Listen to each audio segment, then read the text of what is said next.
Hilary Devey set up her own small business 14 years ago. When I started my business, I sold my house, I sold my car. In the first 3 years, I made my first million. Her determination paid off. Today, Hilary's empire turns over nearly £100 million. I put everything on the line and therefore failure wasn't an option. But every year, 60,000 businesses cease trading in the UK. Passion doesn't necessarily create profit. Hilary Devey is going to help 2 small businesses whose owners are out of their depth. Your body language is all wrong. I'm being honest with you now, my credibility's on the line here. You never even asked them, would you be interested? I did the job for you, look. Right. Hilary has to make them see that business is all about the bottom line. Do you know what your accounts read last year? I don't know, actually. Yeah. It's bloody irresponsible of you. Now the business inspector is set to put them straight. I'm going to give them such a shake-up today that by the time they get back in that car and out my gates, they'll realise they will care.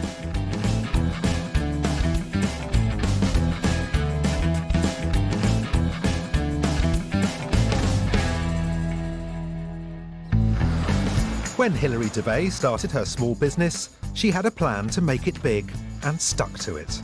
Now she wants to help other British businesses do the same. The problem with a lot of small businesses is they get to a point where they simply just don't know how to grow. And sometimes it just takes somebody to come in from the outside and say, you've got to do X, Y, Z. Milton Keynes florists, Donna and Anne, are cousins who started their business 4 years ago after studying together at evening school. We enrolled in a college course in Milton. Every week on a Wednesday night, we achieved our National Certificate in Floristry, Level 2, with lots of distinctions, actually. They specialise in cheap bouquets and funeral sprays and chose a name to reflect their personalities. Good afternoon, leave it out. How can I help? Your ex-husband Yeah, that come Steve up with it, come up wasn't with it. He said something like, leave it out, girls. And we went, That sounds good. They work their green fingers to the bone, but when it comes to money, their heads and their prices are all over the place. If you've got a budget, my love, then we can always work to it. We don't get a lot of passing trade here, and when people come in, we get quite excited because it's quite nice to have more work to do. There's no financial gain. We're not gaining financially, but we do come in and we drink lots of tea and we laugh and we joke and we put a smile on other people's faces. We're on this constant quest to upskill, solve We need theory. someone to tell us, how do you put this and this all together and become this fantastic multi-million pound florist? You know, how do you do that? Exactly. Donna and Anne's business doesn't pay them a wage because it's not making enough money. Can the business inspector fix Leaf It Out's financial troubles?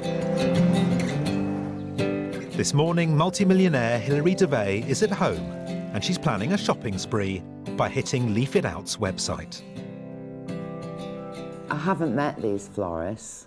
There's absolutely nothing on this website at all that would inspire me to order an arrangement of flowers. But nonetheless, let's go ahead and let's see if we can buy online. And I've come up with page, currently under construction. Wonderful. Frustrated by the unfinished website, she resorts to the phone. Good morning, Lisa. Yeah, good morning. I wonder if you can help me, please. Leaf It Out have a page offering novelty floral arrangements, and one in particular has caught dog lover Hilary's eye. Would it be possible to order an arrangement of flowers that I could collect later today? Yeah, sure. Yeah, good. Yeah, what type of arrangement would you like? I would really like the dog if you could do it. How much would that be? Right, they're £75. £75. OK, thank you so much. Thank you. Bye-bye. Bye-bye. I would say £75 is too cheap. It's crystal clear that these people are not in it for business. And it's my job to make sure that they are. Back in Milton Keynes and unaware the order just in is from the business inspector, Donna is off to the local wholesalers. But she's already forgotten which doggy she has on her own website. So you're going for the sitting? No, the standing, she said, didn't she? Yeah. I should just take her a picture, actually, and send it to her. Say, this one. That's what I'll do. I don't know what we did without camera phones. Hello, it's me. Did you get my picture? Oh, I couldn't remember if you said the sitting or the standing one. That's what I thought. That's the standing one. It's the sitting down one, isn't it? An hour later, and Donna, with Hilary's dog, returns to the shop. Not the same one. She liked that dog with the nose. Yeah, that's the same one. No, it's not. Why not? Totally different. That'd be fine though, because we can do its eyes the same. Still have the collar. Yeah. It's a dog. Leaving her mansion behind, Hilary heads to the outskirts of Milton Keynes, where she'll meet her budding florists to pick up her order. So far, she's been underwhelmed by the broken website and bargain basement prices. I'm a little surprised to see a florist shop in such a location as this. I would imagine that they don't get a lot of passing trade here. And close up, the florist's is even more disappointing. I'm just looking at this here, empty, dusty. It's hardly the image of a florist, really. What they should have in this window is flowers. What the girls don't know is that they're about to come face to face with the business inspector. And she can already smell trouble. Hello, hi, I'm Hilary, and I'm your business angel. Oh, hi, I'm Donna. Nice to meet you. Donna. Hi. Nice to meet you. You're I'm Hi, Anne. Anne. Pleased to meet you. Well, he looks gorgeous, I've got to say. He's fabulous. Oh, he's big, isn't he? He is, yeah. How long did it take you to make this? Between us, about an hour and a half. Yeah, probably. Probably about an hour and a half between us. And do you know how much it's cost you to make this? What, ourselves? Yeah, Roughly, it's cost us about £40, roughly. roughly. How roughly? Well, And what have you taken into account for that £40? the actual, the spray, Yeah, all the flowers that have gone into it, yeah, the actual base, yeah, the bits of oasis that we've added, yeah. and the things like these. So you've no labour and you've no fixed costs or overheads into it, basically. No. But so the cost is £40. The cost is, yeah. Right. The girls have no idea how to price for profit. And soon Hilary's going to be digging even deeper. So we're going to meet tomorrow Yeah. and go through last year's accounts Yes. and your next year's accounts. Okay. I'll see you tomorrow. Look forward to it. Bye-bye. Bye, girls. Bye. I bet you all the money in the world it's cost more than £40 to make that. They clearly haven't got a clue, but it'll be a pleasure to help them, and I hope they listen. Well, I'll make them listen. Next, Hilary makes a discovery that has her seeing red. It's bloody irresponsible of you. And another small business gets a grilling. Get it wrong, and believe me, it will finish you.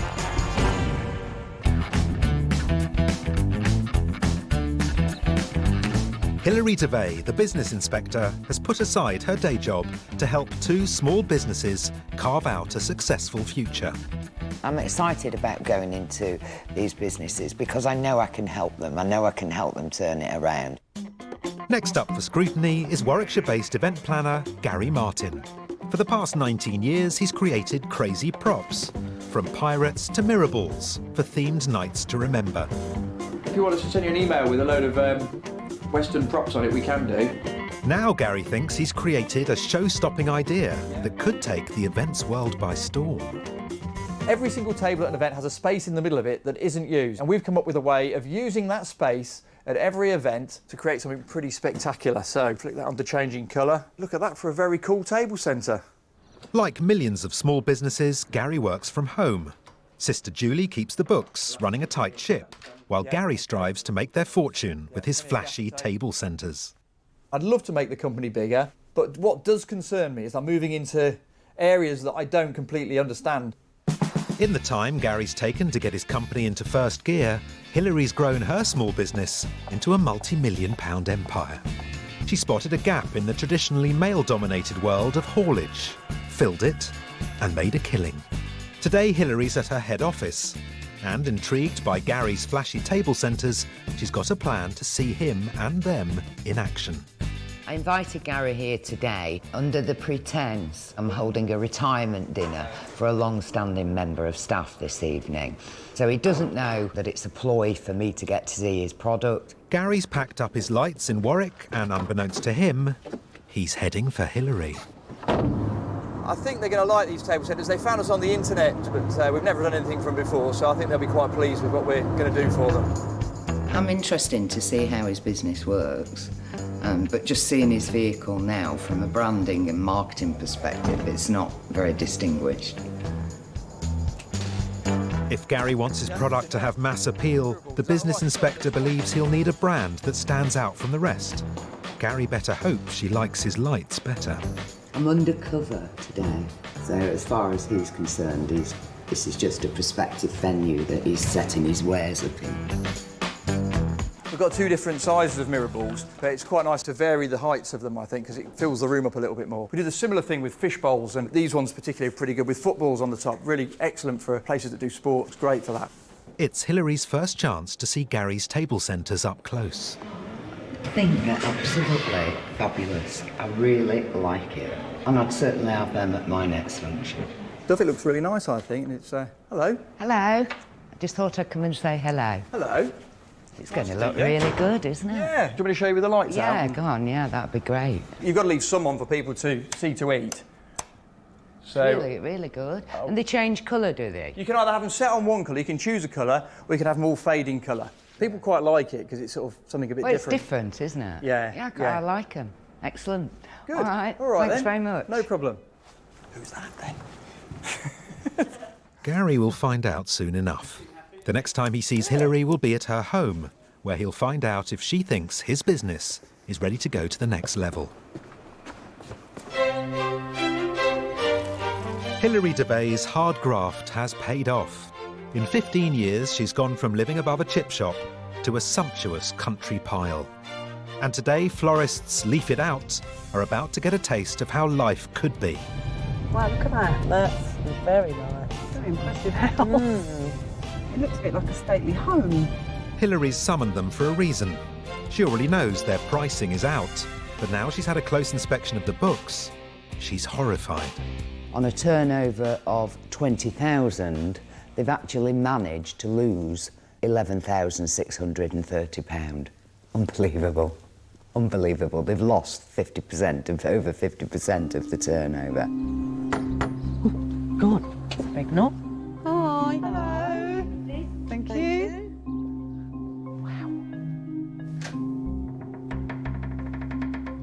Hello. How are you? All right. Hi, nice to meet you again. Hello, nice to meet you again. Yeah, I'm fine, thank yeah. you. You did. Got a lovely house. Quite a nice spot, isn't it? It is. Lovely. So come on, let's sit down. Today is not a day for social niceties. It's straight down to business. Where to start? Do you know what your accounts read last year? Your year ends the 31st of March, isn't it? Well, yeah, is it the 5th of April, isn't it? No, your year end, 5th of April is the tax year. Oh, is it? Your Right. actual financial year end as a business is the 31st of Okay. March. Why didn't you know that? I don't know, actually. Right, what did you think when you saw the accounts? Well, we've only briefly looked at them because... You haven't looked at them? No. See, I find that incredible. As a business person, I find that absolutely incredible. If you continue to trade as you currently are, your losses this year will be 14,500. To me, and I'm going to be absolutely brutal with you here, it's bloody irresponsible of you. Totally irresponsible. Now, who's funding these losses? Us. Us. Well, how? How are you funding them? Well, we have help from relatives. I mean, you know, So, probably my mum and her brother. so it's in the bank long of run. mum and brother? Yes. To me, I hate that. I absolutely hate it. You've got a duty to yourselves, to your families, you know, to make sure you are running a profitable business. And like I say, now that's the bad news. The good news is you've done it that badly, it's not that difficult for you to now follow the path of righteousness and get it right. Florists generally, nationwide, are working on gross profit margins of between 32 and 37%. You're working on a gross profit margin of 11%. So, for instance, that arrangement yesterday, straight away, somebody asked you for one of them. Rule of the thumb, double your cost of your flowers. But fixing the pricing is the easy bit. They don't have enough customers and need regular work they can bank on. Identify possible venues that you could be supplying to. Yeah. If we get one commercial contract that generates £100 a week, you know, all this is totally achievable. It's not pie in the sky, it's simple, piece of cake. Whilst family members are funding the business and just keep bailing them out. I mean, if you think about it, there could have been another £7,000 in each home of surplus income if they'd not had that business. They could have actually both had a blinking good holiday, couldn't they? It's been a damning assessment of Leaf It Out, but the girls seem as chirpy as ever. This is good for us, isn't it? Yeah, and I think really we're looking forward to the challenge because, you know, we've never shied away from a challenge. Everything that we've ever done has been a challenge, so it's just a new set of challenges. It's a new day. Yeah. We'll start again. Next to enter the business inspector's lair is table centre creator Gary Martin. Hilary's scrutinised his accounts and they're in great shape, a strong base from which to think bigger. He's turning over £450,000 a year, and now Gary wants help taking his business nationwide. Hello, Gary. Hello. We meet again. I'm your business expert. Very nice to meet you. Again. Excellent, Come yeah. on and sit down over here. I think you've a good product. Thank you. I believe that I've got something that would work internationally. Everywhere I've been and shown people that product, because it's so different and there's not that many people doing it, people want it, you know, they do like it when they see it. It saves money, because on events, people spend a whole lot of money on lighting and other things, and that would be the thing that everybody was talking about and touching, and it's a talking point. Convinced he's onto a winner, Gary's tried to expand by partnering up with another party planner. We've got one licence running up in Manchester, which has been really successful. If they get a job that's up to 14, they can just handle it and go and do it. If it's any bigger than that, then they have to pull us in for the bigger jobs of 100 and 150. Do you sell the product to them, or do you hire No, hire it to them. They hire 14 of each table centre on a yearly basis. And you've done that under master licence agreement? Well, I think it's a licence. I had it drawn up. It was, you know, a couple of grand to do it. And have you experienced pitfalls? One night in December, he needed 130. Yeah. So I had to go and invest in 130, bearing in mind they cost me a couple of £100 each. My initial thoughts, but I'd need more time to think about this, Yeah. is that you should franchise, and part of the franchise would be that they hold a minimum stock that you can call upon and other franchisees can call upon. Well, my worries are that I don't know what I'm doing. Right. So far, I've made it up as I've gone along. In my experience, Gary, you only have one shot at franchising. Get it right, and it'll be the making of it. Get it wrong, and believe me, it will finish you. Yeah. Hilary's asked Gary to leave behind his licence agreement so she can have a closer look. But she's feeling confident. Thanks, Gary. I've got high hopes for Gary. His enthusiasm is contagious. He's lots of energy, lots of drive, and he's passionate. And I empathise with that. 1 week after going through Leaf It Out's accounts, and Hilary's heading back to Milton Keynes. They've been losing substantial sums of money that's been funded by the family. That must cease immediately. That they've got to now start looking at things commercially and stop pretending that mum and brother are their bank. She's making a detour to tell the Bank of Mum it's time to pull the plug. Hi. Hello, Hilary. Hello. It's lovely to see you. Lovely to see you. How much have you funded them? Oh, I don't know. I just give them the money when they ask for it. Do you think, oh, you're too nice. Do you think that's good? Well, I might as well have it while I'm alive, mightn't I? No, because when I'm dead. You're not doing them any favours. Why? Well, do you know the true situation of their business is that last year it lost £11,000. No, she never told me that. And this year it's due to lose £14,500. Don't. So by you keep funding them, all they're doing is it's a hobby, an expensive hobby. You know, every single business in this country, if they need funding, very few of them can go to Bank of Mum. You're not telling me that every start-up business has got Bank of Mum like that. No interest payments, don't repay me. You know, help me out, Mum, I've nobody else to ask. Tough. When Hilary last saw the Leaf It Out girls, she made it clear how important getting contract work is to their future success. Today, Donna will be taking her first step into the corporate world. Hilary's arranged a meeting at historic site, Bletchley Park.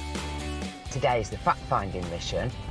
We're going to find out who he uses, what he pays, and how much he spends on his floristry each year. Okay.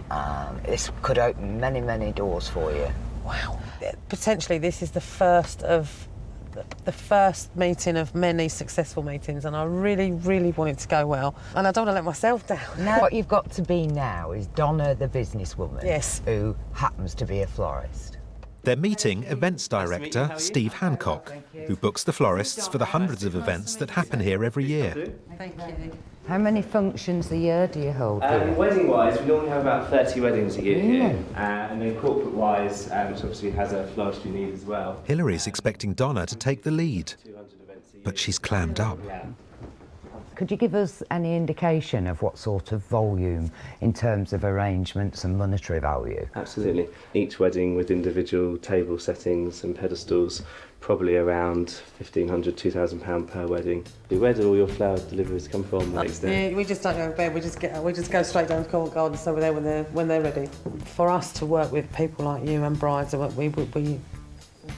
we know what people expect, and we would expect the kind of service we would expect is what we would give to you. So we're flexible, you see. Again, one of the things that we are is flexible. We're happy to work all kinds of hours. And I mean, he asked the question, where do you source your flowers?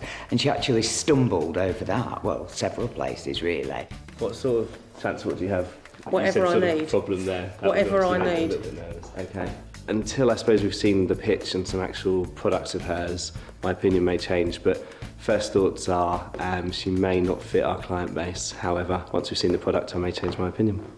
Bit of work to do before next week, before we come back, because we've got to get the presentation right. When we next come, I want to bring a really, really good arrangement. Right. Because it's very run-of-the-mill stuff that you're doing. Yeah. I want something, wow. Yeah, okay, I can do that. Next, Hilary puts Donna through her paces. Your body language is all wrong. I'm being honest with you now, my credibility's on the line here.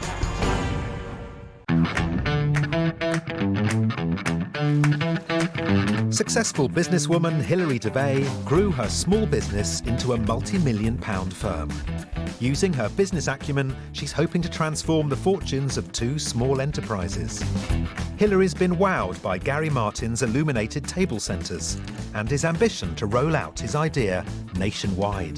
There's so much scope to achieve what you want to achieve. Yeah. You know, and I'd quite like to get my teeth into it. Fantastic. You know. But he's rushed into a deal with a friend, and without Hilary's guidance, he's made what could be a costly mistake. This is a definite case in point of novices endeavouring to get into a market that they think's a good idea without looking at the possible litigation and legalities behind it. He's not going to make the same mistake again as this. Certainly not when I've finished with him anyway. There's no protection in that agreement whatsoever for you. There's a month's notice, Gary. You know, you certainly have got to be looking at 1-2 years' notice to give your business continuity. Right, yeah.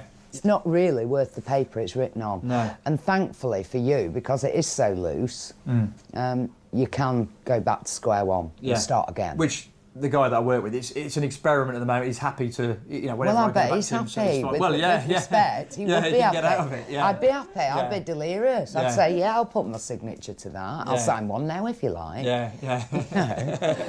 So the best thing to do is tear it up and write it again. Right. Hilary wants Gary to focus on getting other companies signed up to his brand, who will pay him for the privilege of hiring out his table centres. I think what you seriously ought to look at is finding franchisees around the country. Right. Automatically with franchisees, you've appointed a salesperson that you're not paying for. Right. Cash flow. Make them pay to become a franchisee. Make them work for you. Right. Have a certain criteria before you appoint a licensee or a franchise. We call them licensees, but franchise. You know, have a set criteria for them. Good idea. Yeah. You know, it will give you cash flow to your business. It will give you brand awareness. Right. It will give you marketing and a sales force that you're not going to have to pay for. Good idea. I mean, a lot of it is common sense. Yeah. You know, you've only got to look at that map, and the demographics of the country will tell you that Aberdeen is perhaps going to have, I don't know, 10 venues in the next 6 weeks, whereas something down here could have 1,000 in the next 6 weeks. Yeah. You know, I mean, I need to find out what the potential markets are, I suppose, in each area. Yes, you do, and that's part of your market research. You know, there are consumer areas and there are manufacturing areas. But one thing that they've all got in common is that at some stage throughout the year, they will hold an event. Right, yeah. But every time a franchisee approaches you, you're going to get a licence fee off them. That they will actually pay you for the privilege of being able to go out and sell on your behalf. Yeah. You know, we can't cure all the ills, but what we can do is put him on the path of righteousness and in the right direction, so at least, you know, he's not going to make the same mistake again as this. Hilary is leaving Gary to invite new franchisees to a launch of his table centre product. But before she does, something catches her eye. Oh, I like it. It's good, isn't it? He's fabulous. But when you look in here, you will tell me off for this lot. Will I? Okay. Watch out for the shark and the seahorse. Right. Moonshine distillery. Oh, my God. Where have you got all these things from over the years? I've just picked them up all from eBay. I'm like that. I furnish my house like that. Well, I love things like that. Do you have all this documented? Yeah, sort of, but not... Yeah, sort of, Gary, sort of. But the old stuff's really hard to document because people still book all this stuff, otherwise I'd have thrown it away. Really? You know, yeah. Well, maybe I Do I wouldn't have believe you? No, probably not, no. I don't believe you for 1 second. No, probably not. It's really hard, isn't it, when you bought it? God, I'm glad I'm not his wife. I'd kill him. Oh, yeah, she's not happy with me a lot of the time. No, I bet she something else. What really terrifies me is that I don't know how good I am at business. It does worry me that I'm not going to be able to learn enough quickly enough to be able to pull it off. Hilary leaves Gary to hit the phones. If he can find one franchisee, it'll boost his income and move his business to the next level. Hilary's heading to Milton Keynes florists Leaf It Out, who in 4 years have never managed to secure vital contract work. And we do find that part of our job difficult because, as I say, for furthest and foremost, we are florists, and that's what we spend an inordinate amount of time doing, don't we? Yeah, we really? do. Hilary was embarrassed by Donna's presentation at Bletchley. In 4 days, they're returning to pitch for crucial new business. So while Anne plans the flowers, Hilary puts a nervous Donna to the test. I wasn't impressed last time with Donna's whole demeanour. She certainly couldn't have sold me a package because she didn't infuse me with confidence. She didn't infuse me with her expertise. In fact, she irritated me with the lack of all of those. Hi, Donna. Hello. Right, what I want you to do today is present to me as though I'm Steve. I've got to tell you where you're going wrong. Absolutely. Hi, Steve. Nice to meet you again, Steve. As you remember, I'm Donna from Leaf It Out Florists, and I've come along to talk to you again about what we can offer you. Sorry.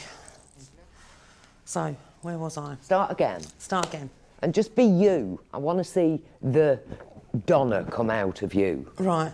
Hi, good afternoon. Nice to meet you again, Steve. You remember I'm Donna from Leaf It Out Florists. Last time we talked, we said that I could come back and we could talk about the way that we could work together. Right. Go on, I'm just listening. We do have local suppliers that we can rely on to provide us the best quality stuff, best quality material, and we would use them as well. We're passionate about what we do. Sorry, I'm thinking because it's all in my book.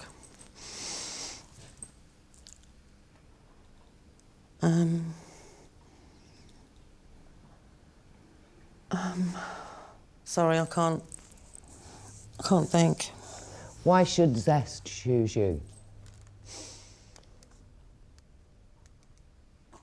Because we're passionate, we're talented, we're flexible, we're reliable. So are the competitors. but we're more reliable. Work. I know. It sounds. Right, shall I tell you where you've gone wrong? Yeah, please, First help of me. all, you've no presentation. All I've heard is how wonderful you are. But I don't know that. If you can go into a prospective clients and say, I've researched your needs, I listened to what you said to me, and my perception of your requirements are X, Y, Z. The other thing I would say to you is don't talk so much, make eye contact. Your body language is totally wrong. You look tense, you look embarrassed, you don't instill me with confidence. What I want to see is you stood up straight, big smile on your face, hands out of pockets. Yeah? Before Friday, I want you to have your hair tinted. Yeah. Because that doesn't look good for your image. You know, image is everything. We haven't got long to get this right, Donna, and we've got to get it right. I know that, and as I say, And we've got an appointment, and you know, I'm being honest with you now, my credibility's on the line here. Don't take it to heart, it's because I want you to improve and I want you to get it right. Right. Well, basically, she was absolute crap when she walked through the door. She was so nervous. She didn't look comfortable with herself. She didn't look comfortable being here. She didn't portray any confidence whatsoever. In fact, she looked like she was going to pee herself.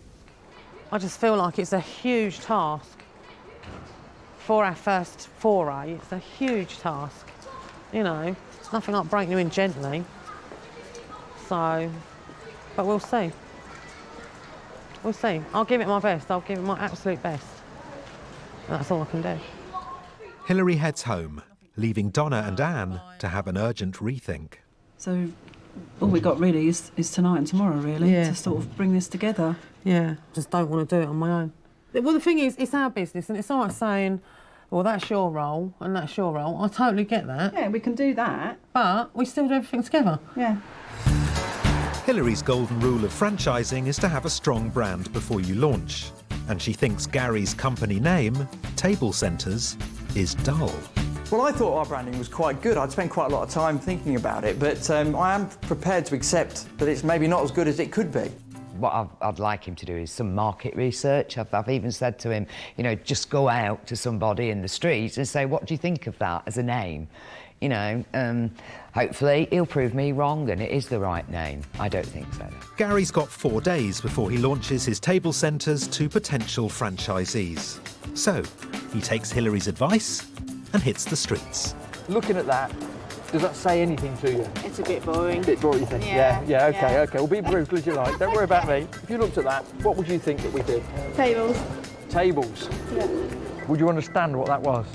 Table centres, yeah, you make tables, don't you? No. Gary may not like it, but the consensus seems to side with Hilary. The name has to go. You wouldn't have any idea what that would be? No, you just look at that wondering what it does. Yeah. And guessing, to be honest. Well, what do you think when you see that?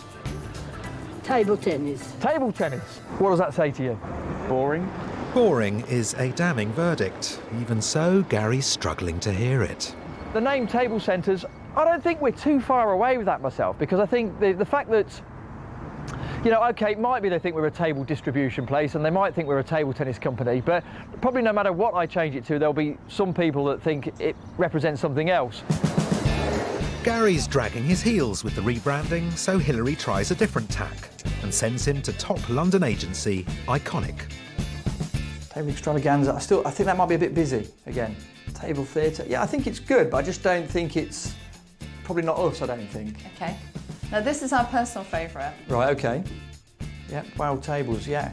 Hilary summons Gary to her central London home to look at the agency's suggestions. You want me to show you these first, see what you think? Tell Table me. creations. Don't like it. No. Table flair. No.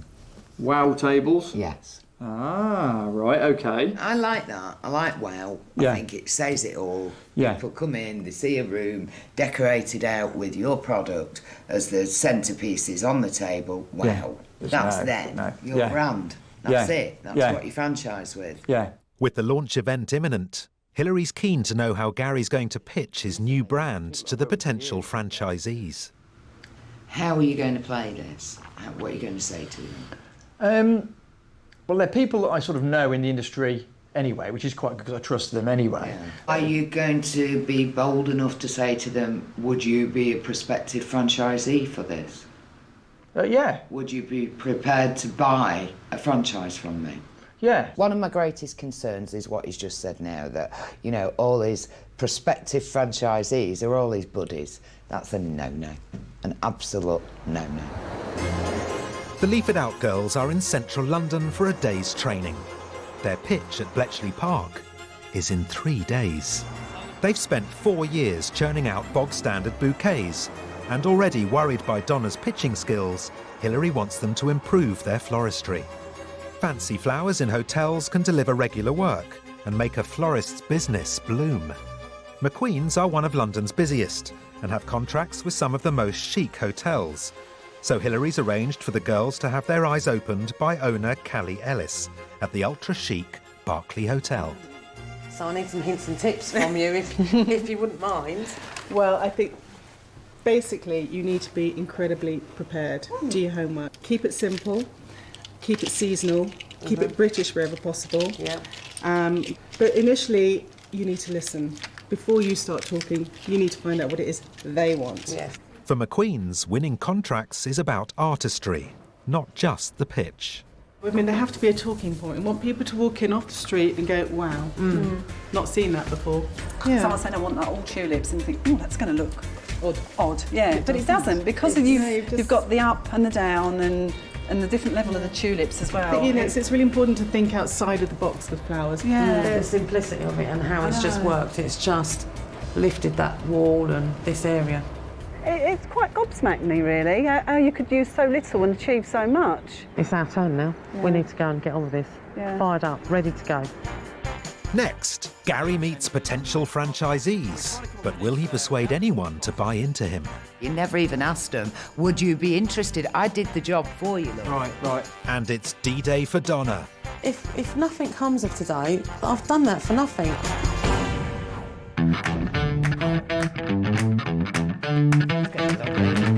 The business inspector has been working hard to improve 2 small British businesses. And, you know, I'm being honest with you now, my credibility's on the line here. Don't take it to heart, it's because I want you to improve and I want you to get it right. Right. Gary's about to showcase his company, but will he get the right people to his launch? All his prospective franchisees are all his buddies. That's a no-no. Tonight, Gary's gone to town, setting up an event at a swanky London hotel, hoping to get committed interest. Everybody that knows me knows when I am panicking. Your branding of wow is fantastic now. It says it all, doesn't it? Yeah. The only thing that I'd say is I think I still need to think just for a little bit longer, ask more people, get a... Gary, I thought we not got about an table agreement. centres, no table centres, but is wow the best choice? That's the only thing I'd say. Personally, I think it is. I think it says everything you need it to say. Right. People walk in a room, wow. The purpose of this launch is for Gary to sell franchises in his company. Can he do it? So don't be backwards at coming forwards. You need to be a bit bullish about it. Yeah. You know, you've got to make them feel that they're buying into their futures. I've got you here just to have a look at my logo and just to see what you think of the logo. So don't think there is any pressure to talk about anything like this in any way, because a lot of your friends of mine, it's not about that. I wanted you here to have a look at what we do and to see you all. Gary's bottled out. Disappointed, Hilary seizes the sales opportunity herself. Prospectively, would you be interested in taking on a franchise? It's not what I do. What do you think of the concept of franchising? It's not something that we would get involved in because we're an agency, we don't own any kit. It just wouldn't be suitable for the sort of clients we have. But failure has never been an option for Hilary. While Gary mingles, she gets stuck in. I'm definitely going to be talking to him about taking a franchise, yeah. Where are you? In Southampton. That's music. That's probably what you want to hear, isn't it? The old idea was that you was here to try and find franchisees. Right. And you'd told them, I won't ask you to sign anything, I won't ask you to do anything. You never even asked them, would you be interested? I did the job for you, love. Right. I didn't want them to feel under any pressure to start with. I thought, why well, would let's put they everybody feel at under ease. pressure? They've all got mouths, they've all Well, got I suppose, ears. yeah, right, They yeah. could say to you, no, I'm not interested, you're wasting your time, Gary. But if you look at what we've achieved and how far we've come in a short space of time, I think we've done quite well between us. Yeah. Today is the big one for Leaf It Out. Hilary spent 2 weeks getting them ready to pitch for contract work at historic Bletchley Park. I think Donna's stressed because she's very quiet. She's not normally that quiet. She's worrying me, actually. They've taken tips from a top florist, had photos taken, priced for profit, and Donna's been practicing her pitch. Just one wedding a week could double their turnover. This is their chance to get their business into the black. I've got to say, I'm really worried. I'm really, really concerned because the last time I saw them, I thought they're not going to cut the mustard at all. But hopefully they've taken some of the tips on board. I'll be flaming angry with them if they haven't. I don't want to let anyone down, but ultimately I don't want to let myself down. You know, I've worked my tush off for the last week doing this thing, and if nothing comes of today, I've done that for nothing. But they focus so much on the flowers, they fail to think through transporting them to Bletchley. You want to get in? Do you want me to get in? No, I've got to drive. No, you've got to drive. The last time we met, I thought, Christ, are they ever going to grasp this? Is this ever going to work? What have I let myself in for, Hilary? Move them over and I can push it in a bit and I can get in. Right.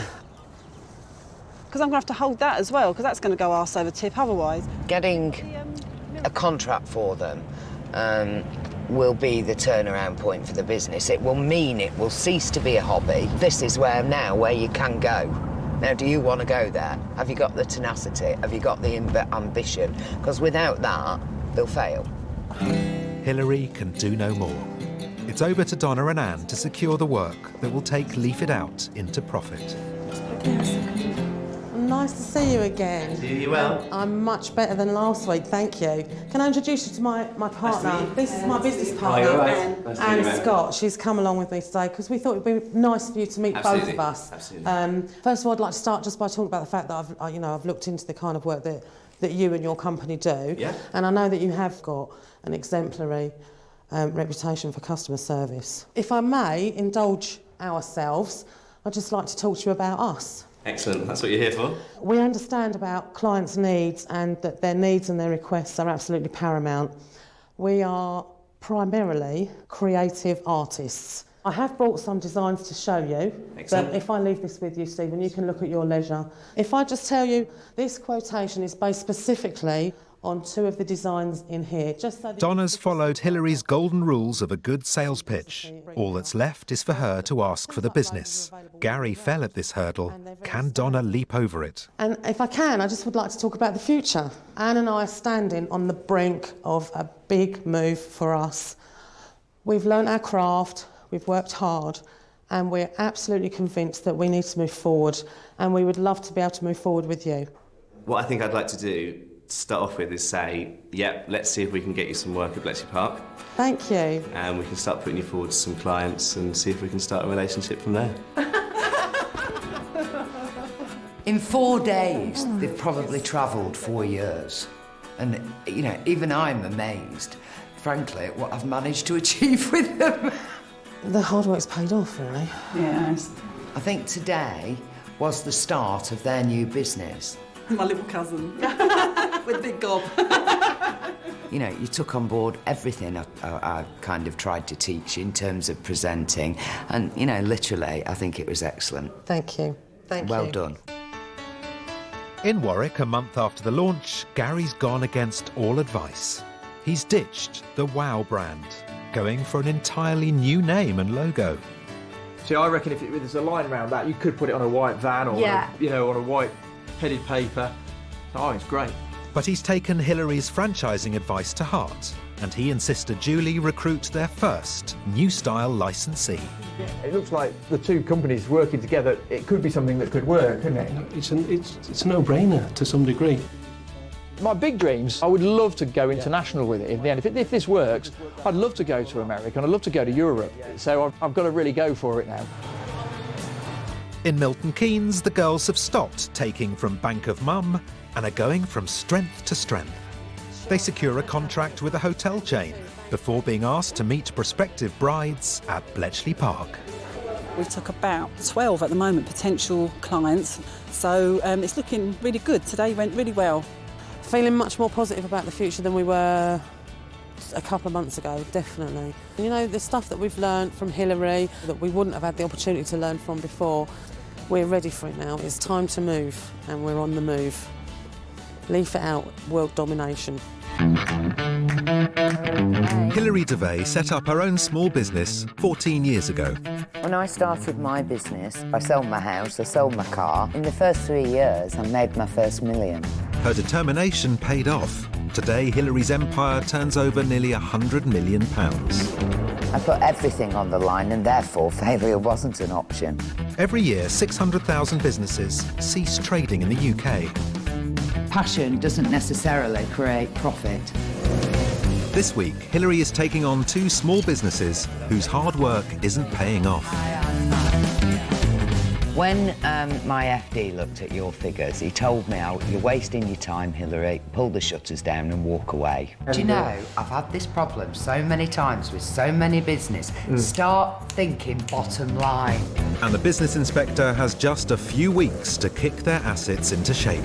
If he wants to give up, then tell me to go away, because I'm not letting him give up.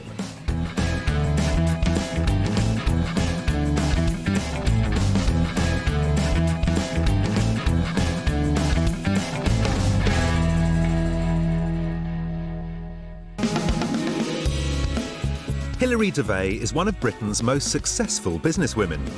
Now she's determined to use her business nous to help some struggling entrepreneurs. This week I've got 2 businesses to tackle. One's a go-karting company and the other is a cocktail bar. And in the current economic climate, it's bloody tough to get people to spend the money on cocktails or go-karting. So I think I've got my work cut out for me. Hilary's first business is on the outskirts of Reading. 57-year-old Derek Halpin bought Premier Karting 8 years ago after borrowing £140,000 against his family home to fund it. When I took it over, I then thought to myself, this is going to be my pension. It's a winning formula. In the old days, that would be 4 times that size. In the boom years, Derek made a killing from corporate events, but the recession ended all that. When the phone doesn't ring, you know you're not earning the money, you know the money's not coming into the company. The figures for the month, which I do quite on a regular basis, I can see. I don't like telling Derek what it tallies up to, because, you know, I know it's not there. It is rather worrying, because we just don't know where we're going to be in another month. Derek's business is losing £15,000 a month and only survives because of his life savings. I have actually put about 80,000 back into the company in the last 2 years. That is everything now. So I'm taking out the bare minimum. You know, the staff get paid more than me. In my head, when I open up in the morning, sometimes I think I won't be doing this tomorrow morning. And yes, I do think I might not have this big bunch of keys anymore. The landlord's going to have them, the bank's going to have them, you know, and that's scary.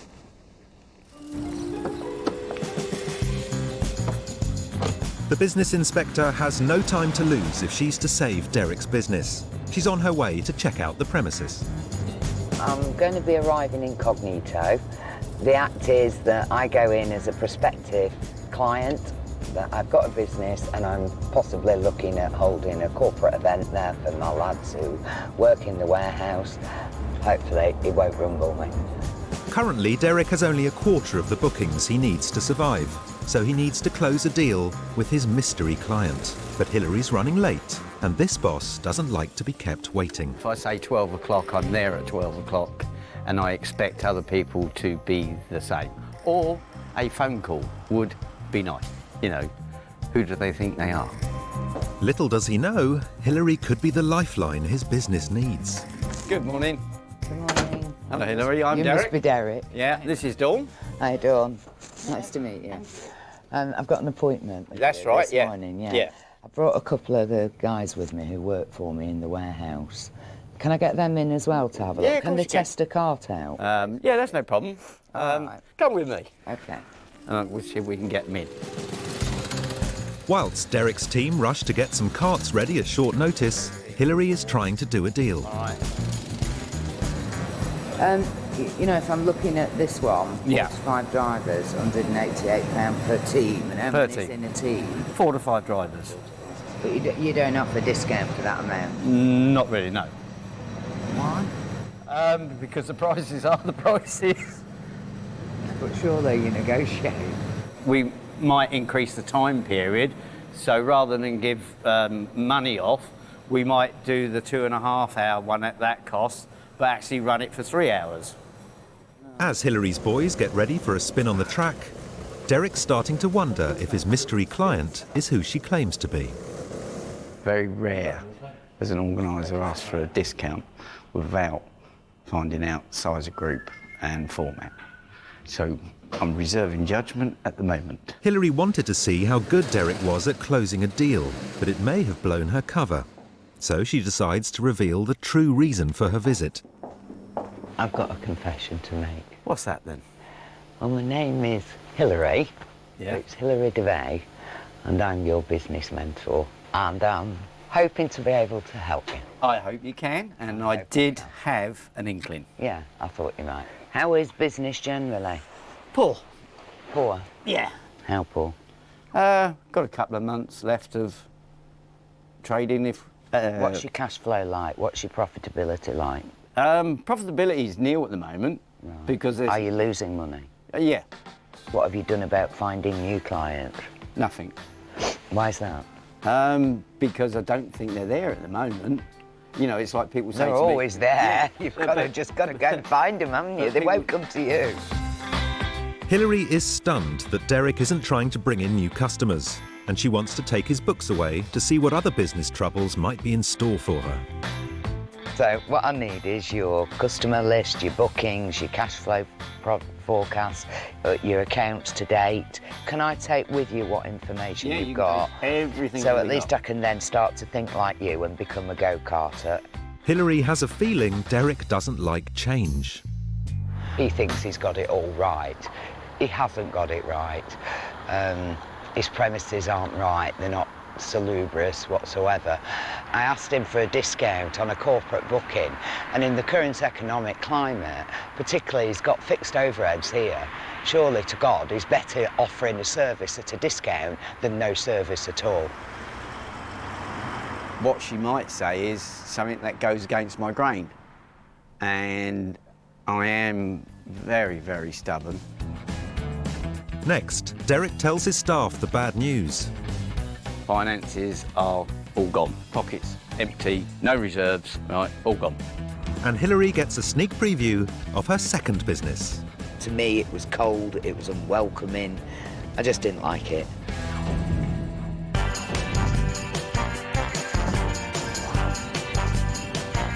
The business inspector, Hilary Devey, is a self-made millionaire. She's taken on 2 struggling businesses, and she's determined to turn them around. Next up for scrutiny is Jass Patel from St Albans. 4 years ago, he chucked in his job as a barman to follow his dream of owning the best cocktail bar in town. His bar, Makoko, is bustling most weekends, but the rest of the week, business is slow. It's almost like Arsenal, right? Arsenal play this attractive football, you know, without getting a result. You know, and I think that's probably what we are. We try and do things so, this is our standard, this is where we are, but we're not getting the result. Jass shares his dream of providing the best cocktails outside London with head barman Roberto. Let's say Gordon Ramsay, yeah? He's on top of the game. He chooses his ingredients on the basis of quality. So that's exactly the same thing that we do. But despite aiming for the stars, Jass can only afford to pay himself £15,000 a year. And with a baby on the way, things need to change. When I got with Rena and when we got married, I think that really kicked me out the backside. you know, because after that I had to really look at how much money I could bring home. Jass's salary is 12 grand less than the national average. He needs to make his business pay. If I had to walk away, it would be tough. And it would only be my fault. You know, it's down to me to make the decisions. And if I weren't open to suggestions, if I closed the doors at every opportunity, then, you know, it's kind of down to me that we do fail. You know, and that would hurt.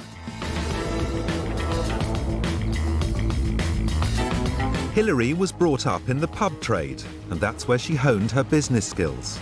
This evening, she's heading to St Albans to see if Jass's swanky cocktail bar comes up to scratch. In St Albans, there are dozens of restaurants and 55 pubs, all competing for trade. And the business inspector has decided to drop in unannounced to see if Makoko can hold its own. I'll be looking out for the range of cocktails they serve, how experienced the staff are in mixing the cocktails, how special they make you feel, because allegedly it's a special place to go. She's visiting on Tuesday night to see why Jass isn't bringing in the weekday trade. Well, you know, a weekday night is sometimes will be really busy, sometimes, you know, for no reason it's busy, and then other times, again, for no reason it's just quiet. But, you know, it's still early, and there's people probably going out for dinner, so we might get some people in. Hi, you all right? Hello, how are you? Unbeknown to Jass, the business inspector is in the building. I'll have one of them then, please. Can I have it in quite a taller glass with lots of ice and a straw with it? It comes in a champagne glass, otherwise it would be off balance, it would dilute. Okay. We don't mix it with ice or anything, so, you know. You put alcohol in though? Yeah. Okay. Barman Roberto isn't going to dilute his reputation for anyone, but Hilary's on a mission to find out as much as she can. Is it yours? Do you own it? Yeah, it just looks a strange building. It was an old pub before. Old pub. Right, and you've opened it as a cocktail bar? Yeah, I mean, I bought it as a pub, and then we changed it after about 3 months. Once planning and everything had gone through, we changed it into this. What made you do it as a cocktail bar? We worked in St Albans. Me and Roberta worked in St Albans for a long time, so we kind of knew there was something missing, you know, for like an older clientele, something a bit quirky, something that specialised in cocktails with, you know, premium products, and that's kind of what we went for. Before Jass twigs there's something up, Hilary makes a sharp exit, and she can't get out soon enough. When I first went in, I didn't like the deco, I didn't like the plastic chairs, there was no ambience, there was just no persona to it whatsoever. To me, it was cold, it was unwelcoming, I just didn't like it. The next day, the business inspector is back at her home in Staffordshire. Like Derek, Hilary invested money from her home to start her business. She now lives in a period mansion. But things aren't going so well for Derek. Hilary's been through his books and he's in danger of losing the roof over his head. I'm about to meet Derek and it's a meeting I'm not really looking forward to. I'm the business inspector, not the business messiah. Derek's been called to the business inspector's home to hear her judgment on his accounts. Here we go. I suppose we've got about 5 minutes before I find out I'm the biggest idiot going, or I've done something right in the last few years. Rather nice house. Not a house, actually. Bit of a mansion. And there's me in a nice ordinary semi. Quite happy. Quite happy. My policy and philosophy in life is if you've got to deliver bad news, then you've got to say it as it is. But having done that, you know, don't gloat on it and then say, right, now having told you this, how can I help you? Hello, Derek. Good afternoon. Good to see you. Do you have a good trip? Not too bad at all. I want to ask you a few questions, can I? How do you think your year-end will finish this year? Quite well down. How well down? In a region between 50 and 100,000. It's actually 154,000 loss. And your shortfall per month on your current trading figures is about 15 grand a month. That's right, yeah. You've just signed a new 5-year lease. Yeah, that's the key. Why did you do that? What else was he going to do? Who else was he going to rent that to? No one. Have you any break clauses in your lease? No, they've got a break clause on their side that they can give me 3 months' notice if they wanted to knock the building down. What I would propose is that we try and get rid of some of these costs. I've not got a magic wand, but what I am going to try and do is speak to your landlord and see what I can negotiate. We're going to have a real sit down and think about how we can start marketing this and how we can get in front of your prospective customers. What I want you to do is go back, get your team together and tell them how dire things are. Tell them it's my house that's on the line, not yours. The people, the staff that you have got, while you're quiet now, utilise them, get that place tarted up, get it looking the part. You know, give them a paintbrush and a pot of paint. When my FD looked at your figures, he told me, you're wasting your time, Hilary, pull the shutters down and walk away. And I thought, no, I'm not. Because it's very challenging. I can't promise you anything, you know, I'm not the Messiah, but it would give me so much pride to be able to walk away and think, well, at least you're back on track. Hilary's not sure that she can help, but we're going to give it a go, and she's enthusiastic about it. You know, if there comes a point where I think this is just getting worse by the day, then I'm going to have to say so to him.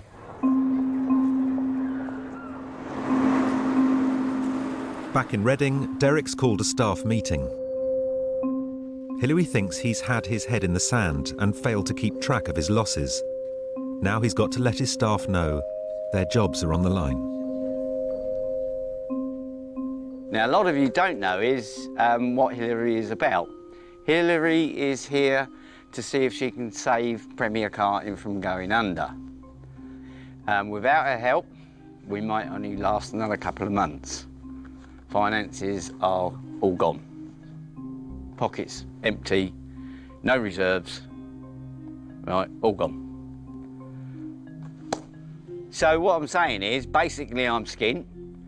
We've lost £145,000 this year, and that's why I've got no money. Quite a shock. I didn't realise we were that much in trouble. I knew that business was a bit slow, but I really didn't know it was that bad. It came to a bit of a shock to me. Basically, we need to kick up our backside, all right? I need some help. We all need some help. So that's what she's going to try and do. But that's what Hilary's here for, all right? She's here to try and save us. There's no promises, all right? We all understand? Yes. Yeah. Thanks for listening, and hopefully you can all help. Yeah, definitely. OK, if it all folded up, we can all move on and go and get other jobs and things like that, but Derek, this is his life. I don't know what would happen to Derek if he lost this place, and I genuinely mean that.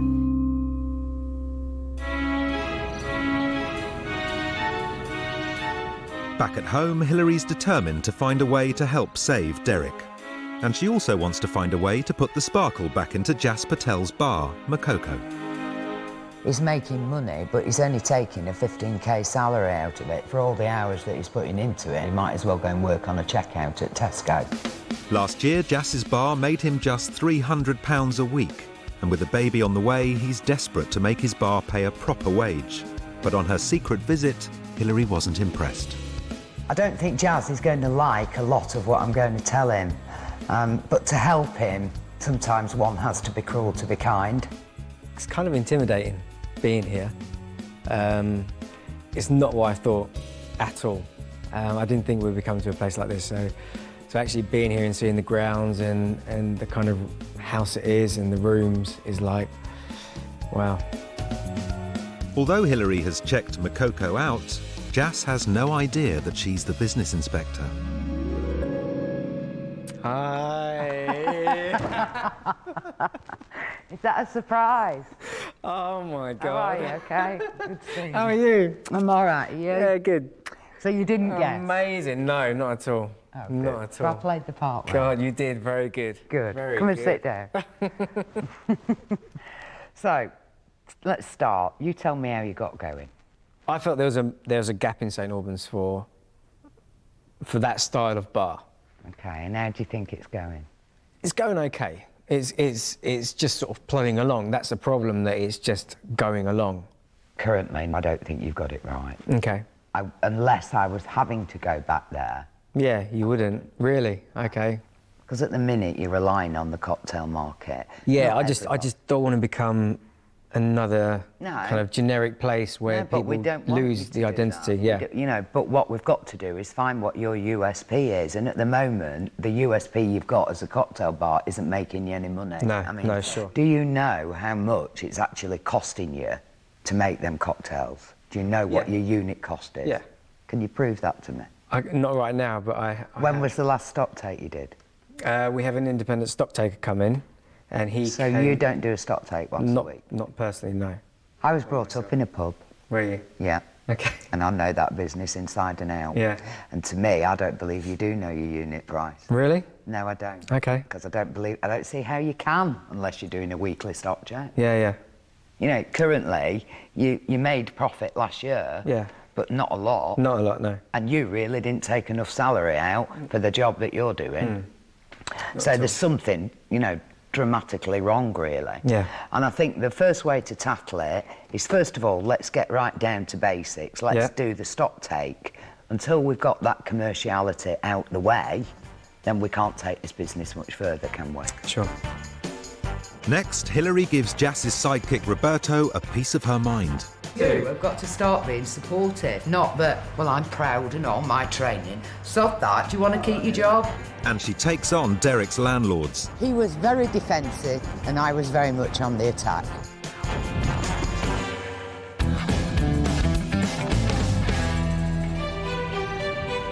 Hilary Devey is helping two businesses struggling to earn money in a tough economic climate.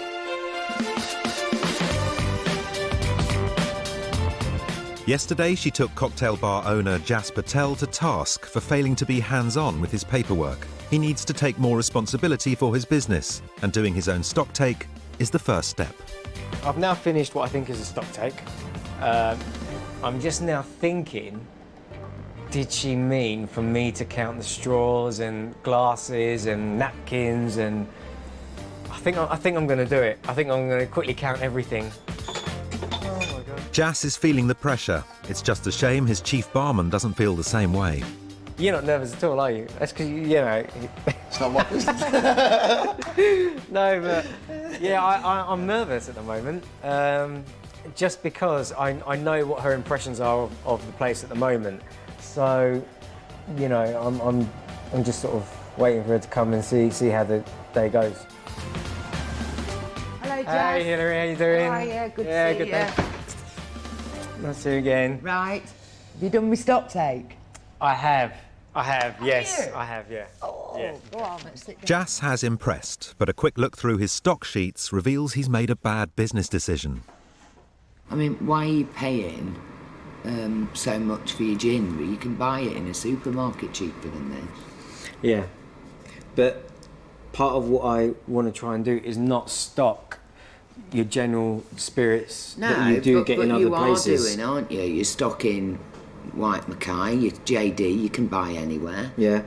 You're saying you didn't want run-of-the-mill vodka or London gin, but why not? Who the hell knows, Jazz? You know, you make a cocktail with strawberry, with cranberry, with dry martini and London dry gin. Would you know it's not Bombay Sapphire? I would taste the difference between... Well, I'll tell you what, I'll go and stand out on that street corner there and I'll do you a survey. Okay. And I'll say, would you be able to tell me which type of gin, which type of vodka was in that drink? Possibly. I bet you 99 out of 100 people I stop would say they haven't got a bloody clue. Yeah. Roberto has taken up Hilary's challenge and is making 2 strawberry daiquiris. One with their standard premium rum and a second with a cheaper brand that will save Jass 35p per drink. We wouldn't normally make any drink that we would serve with a cheaper product because we do think there is a difference in the quality. The way I see it is I've put a lot of effort into learning my trade, and it would just be a waste for me to then use bog standard ingredients. Jass is hitting the streets to find some locals in need of an afternoon tipple. We got a tasting experiment over the road, right? We just got 2 different cocktails. Just need you to taste them and see if you can taste the difference between them. We just need a couple of ladies to come in, right, and try 2 different cocktails. 6 people have been dragged off the street to taste Roberto's cocktails. The daiquiri on the black napkin is the cheaper one. Which do you think? I've got that one. That's a bit harsher. I prefer that one. I prefer that one. Smoother. Prefer that one. Definitely the first one. I prefer this one. 6 people. 5 out of 6 said they preferred the cocktail with the cheaper ingredient. It's hard to argue with, isn't it? From a business point of view, I really understand. Do you know, I've had this problem so many times with so many business. Start thinking bottom line. Yeah. And I do. I really try to do. I really try to. You have got to start being supportive. Not that, well, I'm proud and all my training. Stop that. Do you want to keep your job? Yeah. Of course you do. Do you want to make this successful? Yeah. Of course you do. Absolutely. So do what is commercially viable.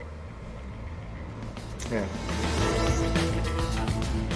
Hilary is on a mission to cut her entrepreneur's costs. Today she's heading to Reading to fight for Derek's cause. She believes that Derek's rent of £12,000 a month is unaffordable. His landlords have already given him monthly rent reductions, but Hilary wants to get him a better deal. What I'm going to do today is a bit of a selling job on him. I'm trying to get him to waive a rent for between 9 and 12 months for Derek. Hilary is meeting a representative of the landlords, but at their insistence, the conversation is taking place behind closed doors. At the moment, there's a meeting going on in the boardroom, or our conference room, between Hilary and the person that looks after the building for the landlords, hopefully trying to negotiate a better deal for me. And hopefully we'll have some news afterwards. He was very defensive and I was very much on the attack. They're obviously, you know, they're businessmen. They are a big organisation. He's a tough cookie, and where they can strike it, they will. Whilst Hilary works on a backup plan, the landlords have confirmed their position. I've just had an email from Derek's landlord. They're not going to capitulate at all on the rent. Not that I thought they would. Derek has been so bloody stupid, and my advice to anybody before entering any lease would be to take legal advice and, if necessary, engage the services of somebody to negotiate that lease for them. Because what Derek's now left with is a 5-year lease with 3 months' notice on their side, no break clauses on his side. So if he doesn't make that business work, he will lose his home.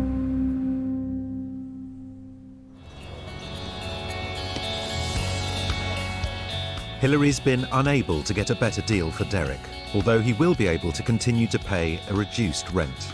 Now she hopes that Jass is going to see that cheaper booze in his cocktails will put thousands in his pocket. This weekend, Jass is going to experiment with less expensive spirits. If his customers don't notice, Hilary will have proved her point. Okay, well, we just had our delivery in now with a more standard selection of the gins, rums, and of the vodka. The same quantity of spirit would have cost me £354 last week, and this week it has cost me £288. So that's a saving of £65.30.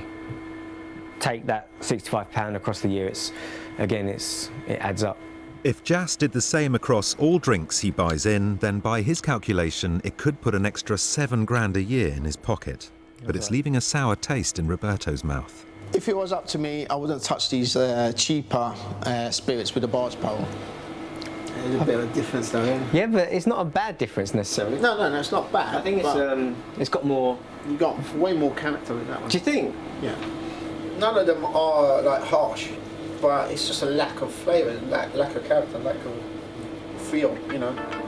You've got to remember, you know, we've had training in this sort of thing. Yeah. So we are more analytical than other people. Roberto's not convinced, but Jass is putting his business first and serving the less expensive spirits in his Friday night cocktails. Hey ladies, drinks? We got mojitos. Are they okay? Excellent. I haven't had any complaints about the cheaper spirits, so it's good, you know, as long as they're happy. We can't be too pretentious. I think it's been okay. You know, there's no kind of, you know, concern about what we're using, and no one's really noticing any difference. So I guess it's mission accomplished. Yeah.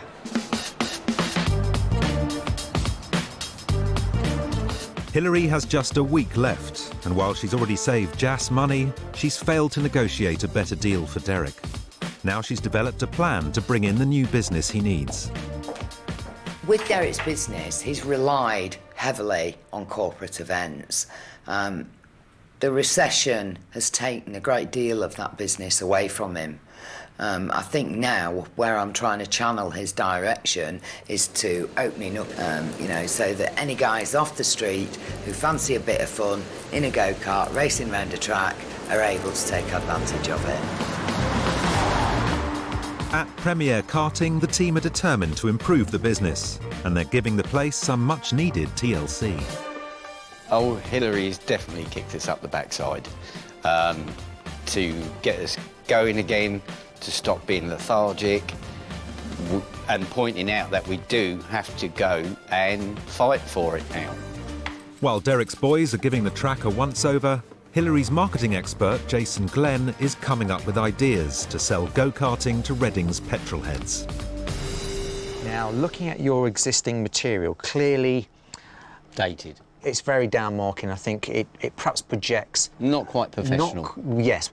You know, clearly you've got a very established professional centre here, and this doesn't fit. No, even the photocopy is fading.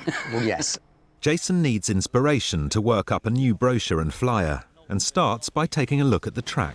We have one of the tallest bridges in the country. Very impressive. Yeah. We have a skid pan area in front of us that simulates driving outdoors in the rain. So, Derek, have we got any real claims to fame that, you know, maybe, you know, some people have started karting here and they've gone on to real, you know, bigger, better things now? Yeah, I've got a very proud moment. I will show you. Do you have any photographs? Yes, yes. And this young lad joined us in 2002, I think it was. He's now 20 and is just become British Formula 3 champion. Fantastic. Despite being Derek's biggest success story, Daniel Mackenzie has never been asked to publicise the track. But it's too good an opportunity to miss. I mean, this is the opportunities that you need to be capitalising on. Having maybe an open day where Daniel Mackenzie comes down to the track, you know, you do an email shot out to people and invite them along, and, you know, just we want to just lift the profile of the place. Yeah, that's ideal. Which is the ideal, exactly. One of the reasons I've never approached Daniel is that I'm a very old-fashioned fella, and I don't believe in pimping, I think is the word. It goes against my grain. Like Derek, Jass also needs more customers during the week. And Hilary's been thinking of new ways to get the punters in. I think he ought to offer a specials night with special cocktail at special prices. And he ought to have a more fun environment. It's all so very, very serious. You know, I want to go in there and feel like I'm in a cocktail bar and feel like, you know, you're going out for a good fun night out. To make her point, Hilary has arranged for Jass and Roberto to come to London's Covent Garden and check out the Roadhouse Cocktail Bar, which is packed every night. Here, the cocktails come with an ingredient that's not on the menu in St Albans, a generous dash of theatre. Never been before, but apparently it's jam-packed solid every night of the week. I don't know why. We're going to find out why. What are they doing differently to you? Now, our base is the Bacardi spirit, so we'll just do a little bit of flair for you. Do you do this every time you do a drink? We do indeed. We don't actually hire anybody in the Roadhouse who can't flair.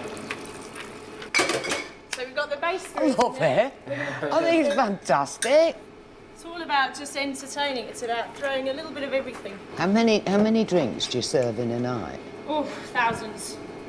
And everybody who works here does that? Yep. Do you think that they come in for the entertainment of this, Oh, or do they definitely. come in because they like cocktails? No, I think, you know, the flair is a big part of it. I think, you know, we So, have some people who come in. If you had specifically- a cocktail bar in St Albans, Yeah. would you think that that sort of thing would work there? Yeah, I think, you know, with a flair, it doesn't necessarily have to be the massive big flair and the big spins that I'm doing. It can be something as simple as like a basic pull. And Roberto has a few of his own moves to show Hilary. You are joking. You No, could do he this can and do you it, haven't yeah. been doing it. No, I'm ashamed of you. You should have been kicking his arse. What the hell have you been doing? Look, I can't believe it. And you've not been doing it. Maybe you make it a standard house practice. Yeah, that's something we definitely could do, yeah. Because honestly, I think it's fantastic. Would you go back to a bar if they flared? Yeah, I'd come back to your place. Okay. You know, I do want to bring flair. I think that's something that can work. But it have to be working flair. It might just be simple flicks and twists, and that's something the guys can learn. That's not a problem, but I don't think we could be a flair bar. Hilary is determined that Roberto will be flaring from now on, and she likes to get her own way. At Premier Karting, everything rests on Hilary's new plan.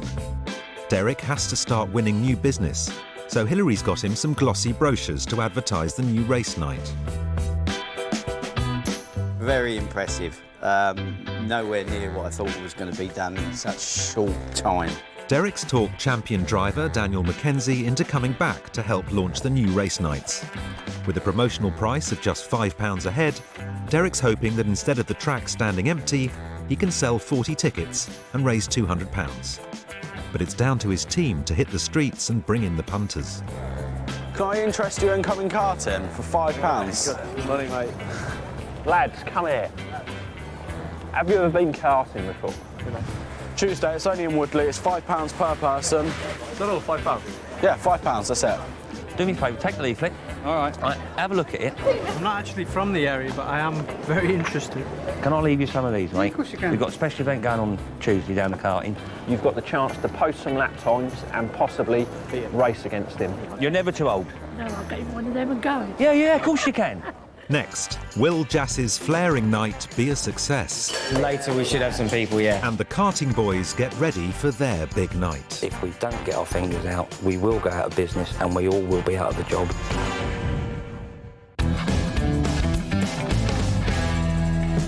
The business inspector, Hilary Devey, is nearing the end of her time working with two small businesses. She's hoping to turn them around by exploiting opportunities they've had under their noses all along. You're doing a fantastic job. Are you going to paint this door?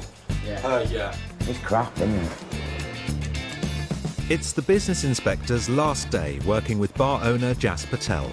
On her first visit, Hilary felt Makoko was unwelcoming and pretentious, just like Roberto's cocktails. He was pricing himself out of the market and killing his midweek trade. So she's told him to lighten the prices and liven up his service.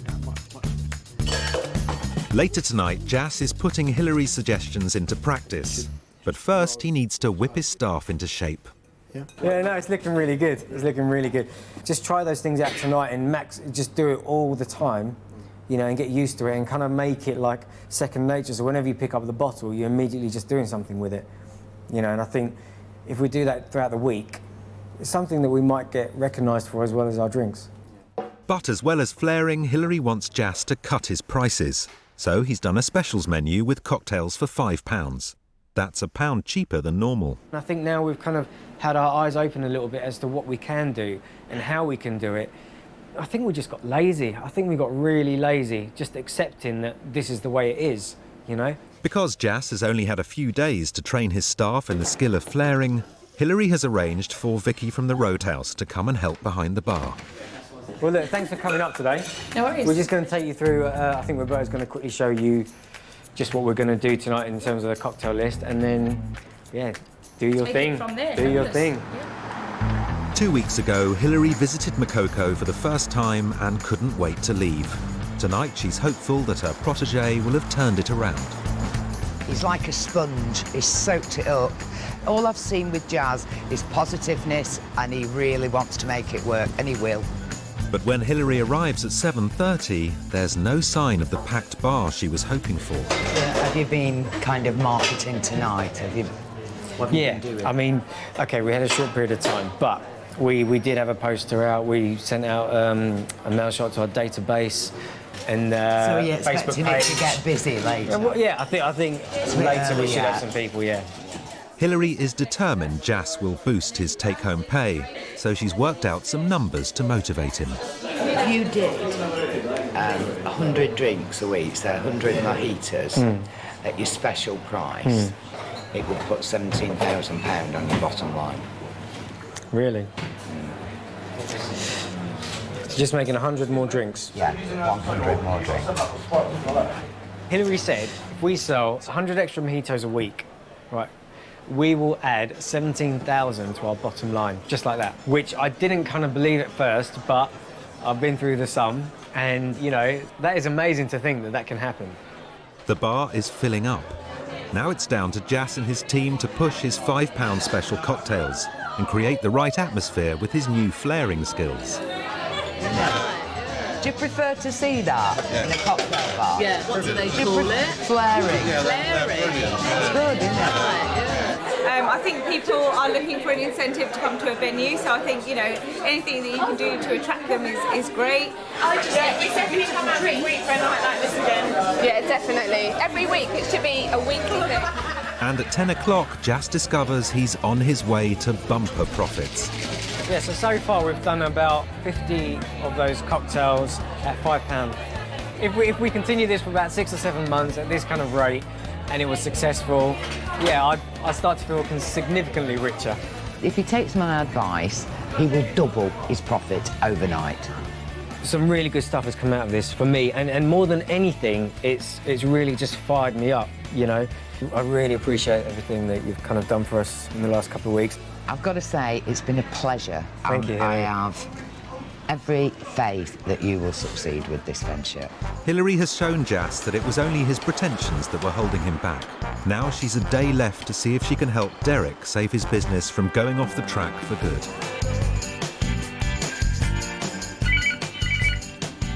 Good afternoon, Premier Karting. In Reading, it's the day of Derek's new race night. And tonight, Hilary hopes to prove that public punters can fill Derek's quiet track when corporate bookings aren't there. But will Derek's first attempt to bring in new customers hit the mark? If we don't get our fingers out, we will go out of business and we all will be out of the job. A little bit nervous, but safe, very, very excited. Hopefully it will do us the world of good, put Premier back on the map. It's 6:30 in Reading, and the doors have opened at Premier Karting, and it's beginning to feel like the boom years again. Hilary has never seen the track so busy. This is great. This is more like it. Isn't it? Nice to see the place actually alive Buzzing, and throbbing. isn't it? Absolutely buzzing. God, this must put a smile on your face. Big one, Derek. big one. Well, come on, then. That's as big as it gets for me. The British Formula 3 champ, Daniel Mackenzie, has arrived. Indoor go-karting is the grassroots of motorsport. It's literally where everyone starts and where they get found. And Daniel's hitting the track to put Reading's wannabe racers through their paces.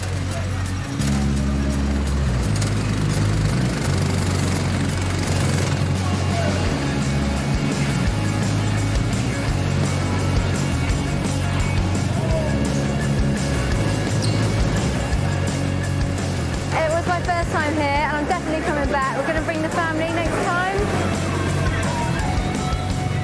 This is where my birthplace was into racing. You know, this is everything where I started from. It's just got such a homely feel to this, and it just means a lot to me. It's really part of my life, to be honest. Well, next year when you're Formula 1, if you can do a few more, you can save his house and save this place. If I get to Formula 1, I promise you I'll be here.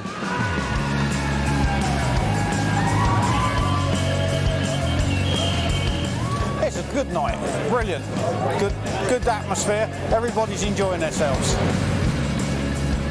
Just a few weeks ago, Derek had all but given up, but now he's turned a corner.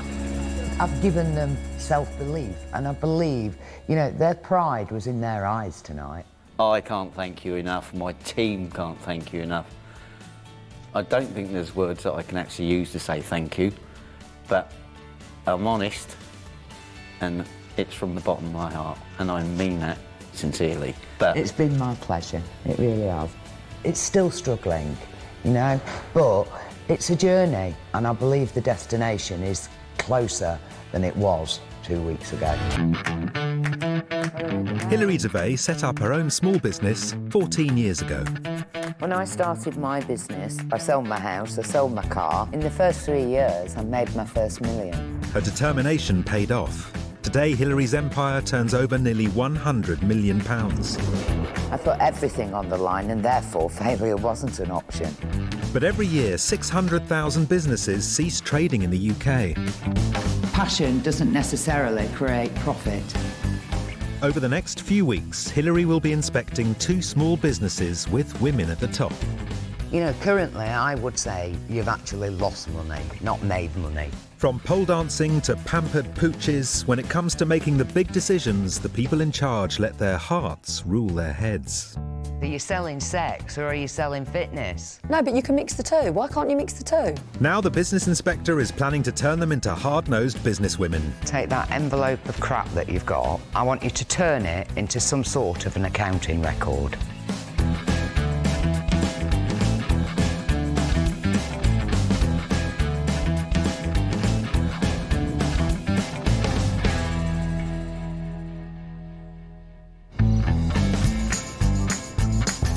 Self-made millionaire Hilary Devey made her fortune in the unglamorous world of haulage.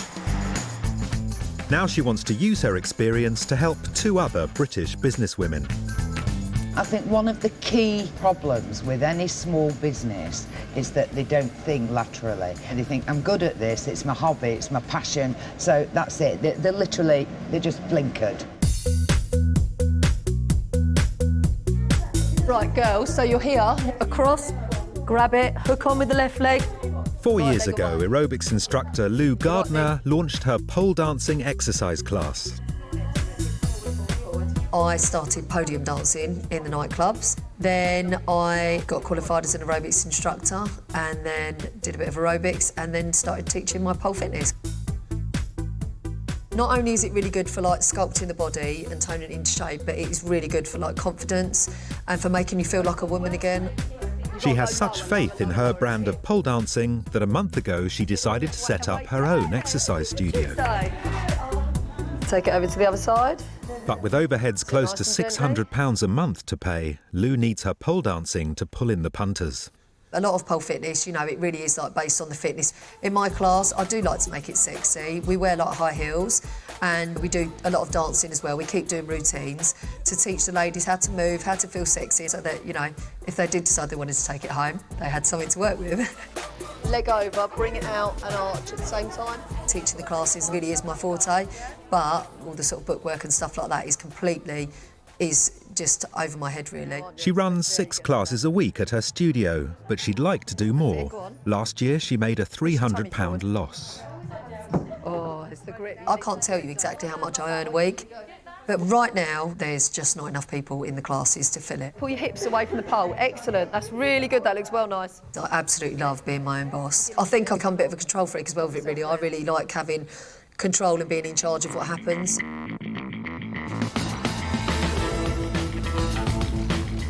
Hilary's keen to get down to business and leaves her home comforts to head for Lou's dance studio, just outside Canterbury in Kent. I'm excited about going to this specific business because the fitness industry is a huge market, probably worth about 3.7 billion a year to the UK economy. I can honestly say I've never tried pole dancing, so it's a new experience for me also. But with Lou's dance studio above a cafe in the middle of an industrial estate, Hilary's excitement is disappearing fast. I can't believe the location. You know, it's really, really out in the wilderness. The last place on earth you would expect to have exercise classes of any description, really. I would think the only happy people here are the guys across the road who are having a really good look while she twiddles round a pole. Oh my God, I feel like I'm in a car replacement reception. Once inside, things don't look up, so Hilary won't be slipping into her gym kit, but she's ready to meet the businesswoman in charge. Hi, Lou. Hello. Hi. Hello. I'm Hilary Devey. Hello, nice to meet you. Nice to meet you. I'm your business angel. OK, fantastic. And you are? Hiya, I'm Faye, Lou's sister. What brought you here, Lou? Money, really. My main concern would be that if people didn't drive, how would they get here? Really, yeah, we do think about that, but, well, Laura, she's not driving at the moment. She gets the bus here. I would imagine your main market's the younger end of the market. No, not really. I mean, we like it to be available for everyone. How many classes do you run a week? At the moment, we've got one on a Monday, one on a Tuesday, 3 on a Wednesday and 1 on a Saturday morning. Right. So we've got a few, but obviously we need to like fill it to make it work, really. It's not just the small number of classes that's worrying, it's the type. So And what I market do you think pole dancing appeals to? Any woman. Any woman. I can tell you it doesn't. Any woman. I can tell you it doesn't. Apart from maybe. No, I can tell you. You're Women looking at it because you're passionate about Yeah, but pole, I think that a lot of women don't even know what you can do on the pole. So I think that, like, sometimes it's just like ignorance that stops people from wanting to do it. But that's why I like this business, because if I wanted to do something that everybody wanted to do, it's not different. I think this is different, and I want it to be women that are a little bit open-minded and things like that, and, you know, stuff like that, because different people want different I can see your passion for the dancing. Yeah. I mean, that comes across so clearly. But I suppose from my perspective, you're looking at it a bit more like, and commercially, you know, if somebody said, would you invest in this? Straight away, I'd say no. Yeah, I suppose, because you're looking at it more business, well, and that's where I lack. You know, where's your business going? Yeah. Where's your ambition? Where's your aspirations? Yeah. You know, where's your planning? Where's your marketing? Where's your branding? If you can try and be clear with me, you know, is it because it's your passion, or is it because you want to build a business? Because if you want to build a business, I don't believe you'll do it just on pole dancing. I don't believe that there's a market here, where you are now, purely for pole dancing. Oh, I believe there is, yeah. Lou is convinced her class is right for every type, and she wants to win Hilary over by showing her what's involved. You're going to dance in those? We feel sexier with the high heels on. We think it makes you stand better. We feel it makes you feel more womanly.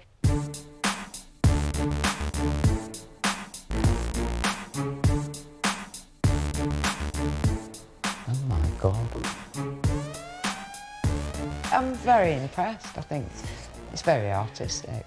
This is what I've worked my backside off for, and I do not want it to, like, fall at my feet, because I can't bear the thought of going back to, like, a different sort of job and not being my own boss or anything. It will not happen. Lou is struggling to get her business in shape, and so Hilary's going to give her accounts a workout. These are all my receipts. Very well filed, as you'll see. You're shocked, aren't you?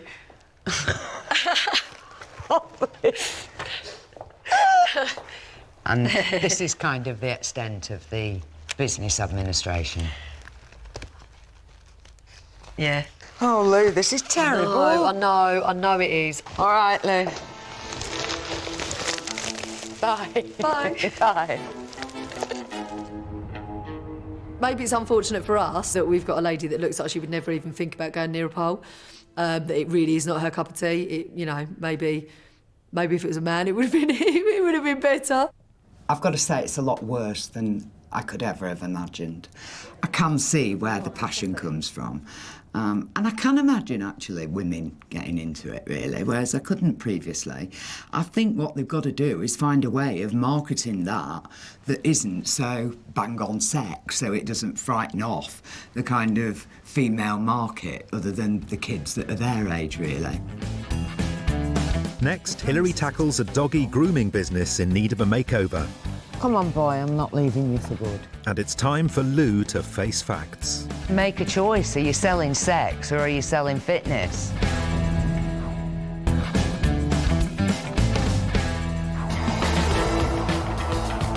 The business inspector, Hilary Devey, is working with 2 businesswomen who love their craft. She's met pole dance teacher Lou Gardner and is worried that she's narrowing her market. So what market do you think pole dancing appeals to? Any woman. Any woman. I can tell you it doesn't. For Hilary, business is about one thing, making money.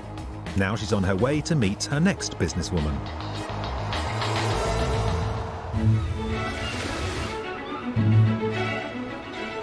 Dog lover Nolene Stevens set up Pooch Power, her doggy grooming salon, in Bournemouth on the south coast 3.5 years ago. Is that better? Good boy. Things I love about grooming the dogs, turning them from slightly scruffy when they come in to looking fantastic and feeling fantastic. They're not just little fluffy things, they've all got their own personalities. Haven't you? Hey? Good lad. The business is based in the garage of her ex-council house on the edge of town. I've tried to turn the garage into a salon that is comfortable for the dogs and comfortable for the customers that come in as well. It's important that they see it as a professional place. Last year, Nolene took only £7,000 from the business, and with 12 dogs being groomed weekly, there's not enough money coming in. Payment made by cheque goes into my business account. Payment made by cash goes into the tin. With Nolene and husband dipping into the tin for everyday living expenses, personal and business spends are confused. It pays for food, it pays for fuel, it pays for vets bills, everything and anything you can think of.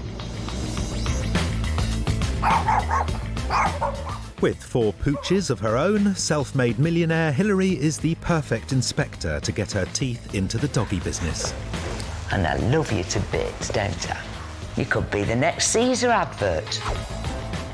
Hilary's en route to Nolene's grooming salon in Bournemouth to see if she can help. In the UK, 6 million households own a pooch, spending an average £31,000 on their pet in its lifetime. Frankly, I think there's a market there. And a never-ending market, if you think about it. People generally, having had one pet, will always replace that pet with another pet. By posing as a new customer, Hilary plans to test out Nolene's services. Up for the chop is Alfie, her own pampered pooch. What had really impressed me is that, because I'm an animal lover myself, is how she is with him, because he's such a lovely dog.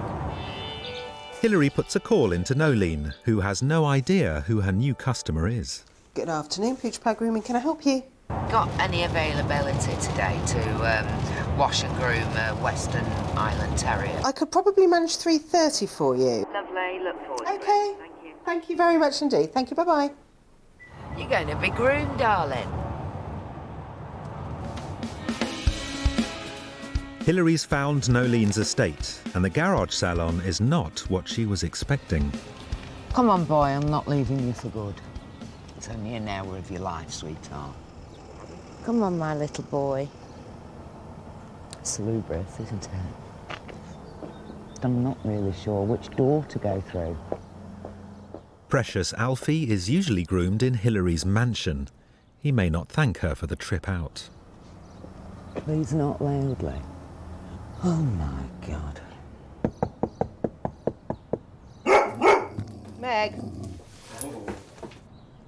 Hello. Hello, come on in. Mrs. Dubay, is it? Yes, Devey. Hello, come on in. This is Alfie. Hello, Alfie. Hello, sweetheart. How much did you want off him? A good cut. Yes, yes, in a Westie trim, yes. Yeah, and his eyes and his beard. OK, that's absolutely fine, that's Make fine. him look handsome.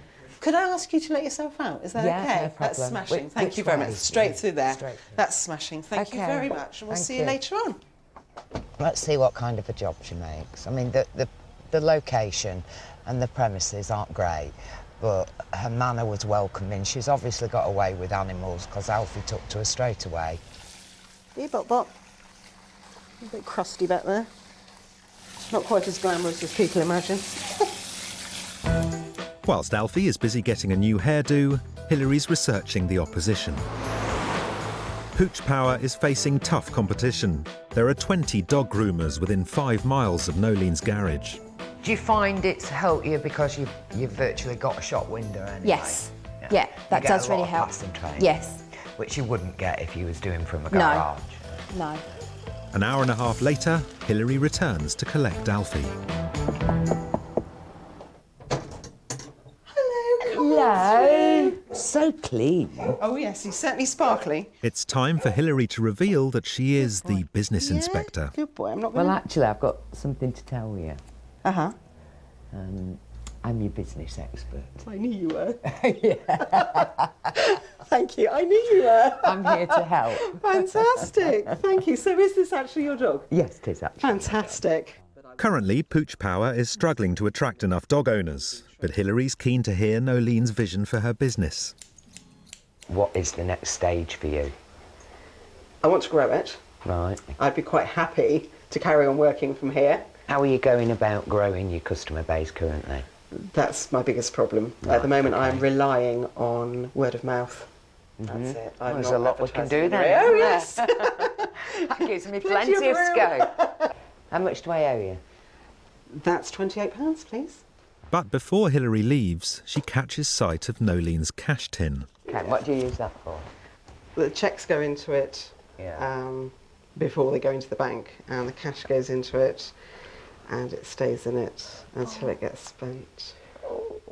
The tin. We'll talk about the tin Yes, another indeed. day, shall I'm we? sure. I'm sure. See, bye-bye. Thank you, bye. Bye, Alfie. The premises are not good, and frankly, we've got to try and get her out of here. She's certainly got the commitment and she's got the way with animals. What she's lacking is the business know-how. Hilary heads home with Nolene's accounts. The next time they meet, she'll have a plan to turn around Pooch Power's fortunes.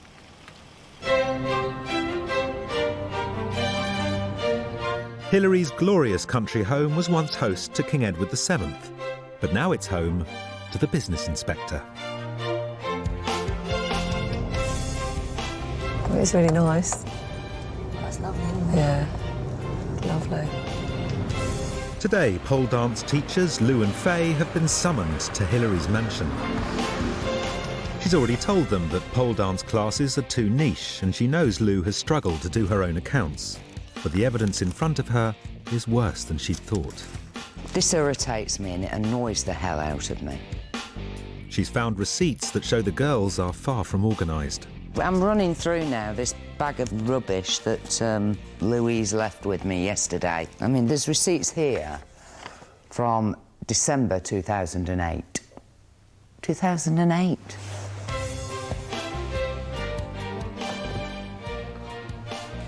It's nice. It's like the size of my house, just the whole way.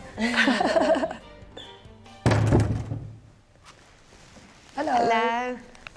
Before I begin, I'm going to say that you gave me a very sleepless night. Oh no, did I?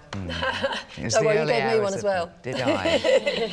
You've got to start keeping proper accounting records. Yeah, I do. But that's like so. No, I don't want no buts. By the time we next meet, I want you to go back, take that envelope of crap that you've got that's appalling, My accounts, absolutely you mean? appalling. I want you to turn it into some sort of an accounting record. Without proper accounts, Hilary can't see the detailed analysis of Lou's business. But she knows she's not making as much money as she could be.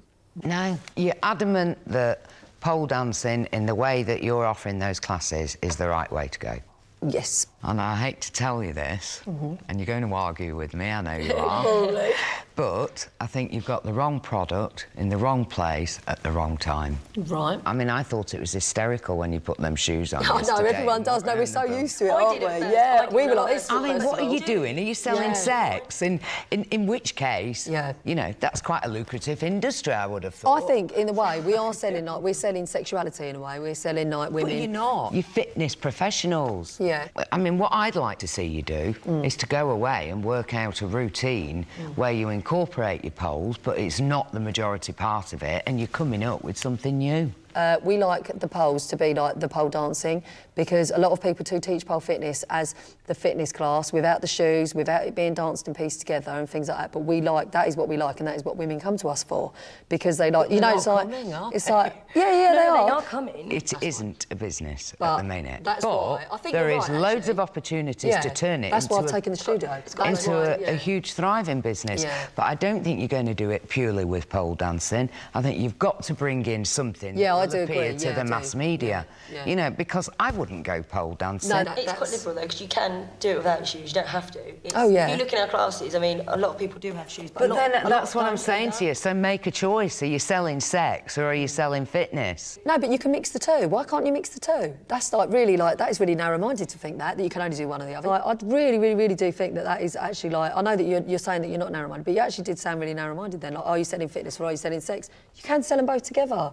You can, because like, why do you go to Lou the has gym talked and at do, Hilary for over an hour. aerobics class? It doesn't make you feel girly at all or anything And like it's plain to see that changing Lou's attitude to business could be a bigger challenge for Hilary than expected. We are where we are. You've got yourself into a situation that you're now unable to get yourself out of.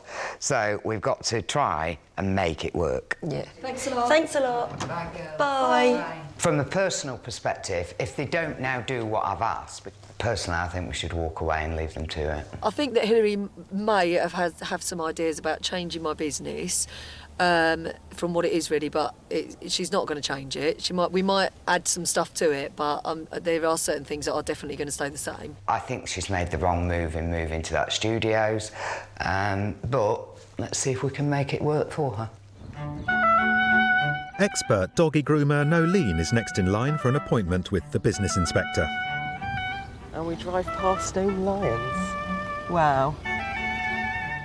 It's a long way from her home garage grooming salon.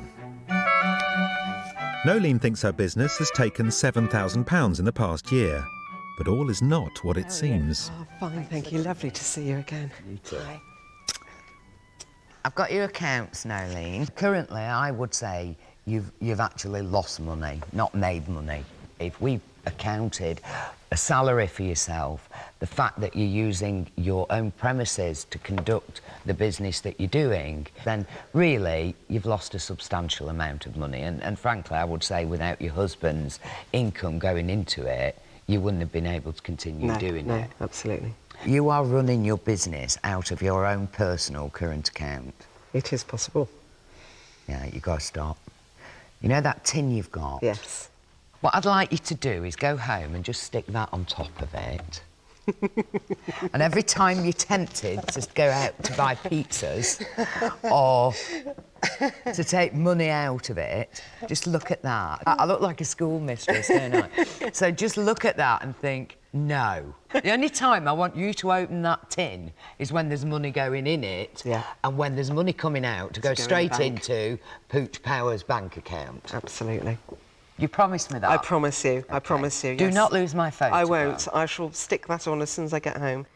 Having dealt with the cash, Hilary wants to help Nolene move Pooch Power forwards. To be on a high street would, I think, epitomise all your desires. But to be honest, that isn't a possibility right at this minute in time. Not at the moment, no. It's all now down to numbers. We just need more paws, more tails, and more ears to groom. Yes, indeed. If you was to do 21 grooms per week, you would actually make a profit of £17,800. Right. What about to actually go mobile? Because I'm sure that there are an awful lot of people who would love somebody to come to their home and clip their dogs for them. Yeah, there is quite a few people who do that. But I do think, particularly in certain areas where you live, there must be a market there. You've just got to start thinking a bit bigger and think a bit more about you. Next, Nolene's taken out of her comfort zone. She seems a bit nervous. I'm not used to travelling with my equipment. And Lou's pole dancing gets the thumbs down. If I wanted to be a stripper, I might go there.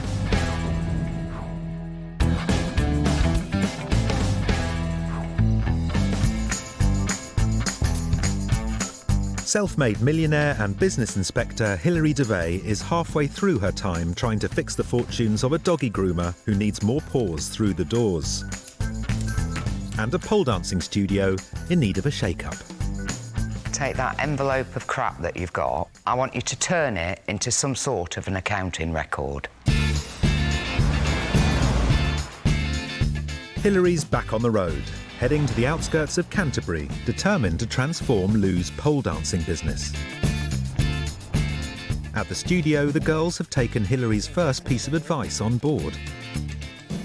Hilary told us that we needed to get the receipts in order, and I do see why she told us to now, because they're not in a good way.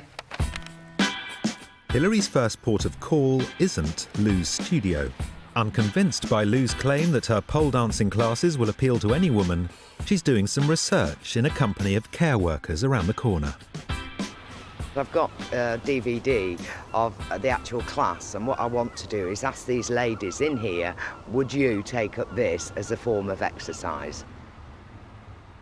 Hilary's keen to see if the women working on Lou's doorstep could be an immediate answer to expanding her business. Today. It's a pole fitness exercise class. Would you join a class like this?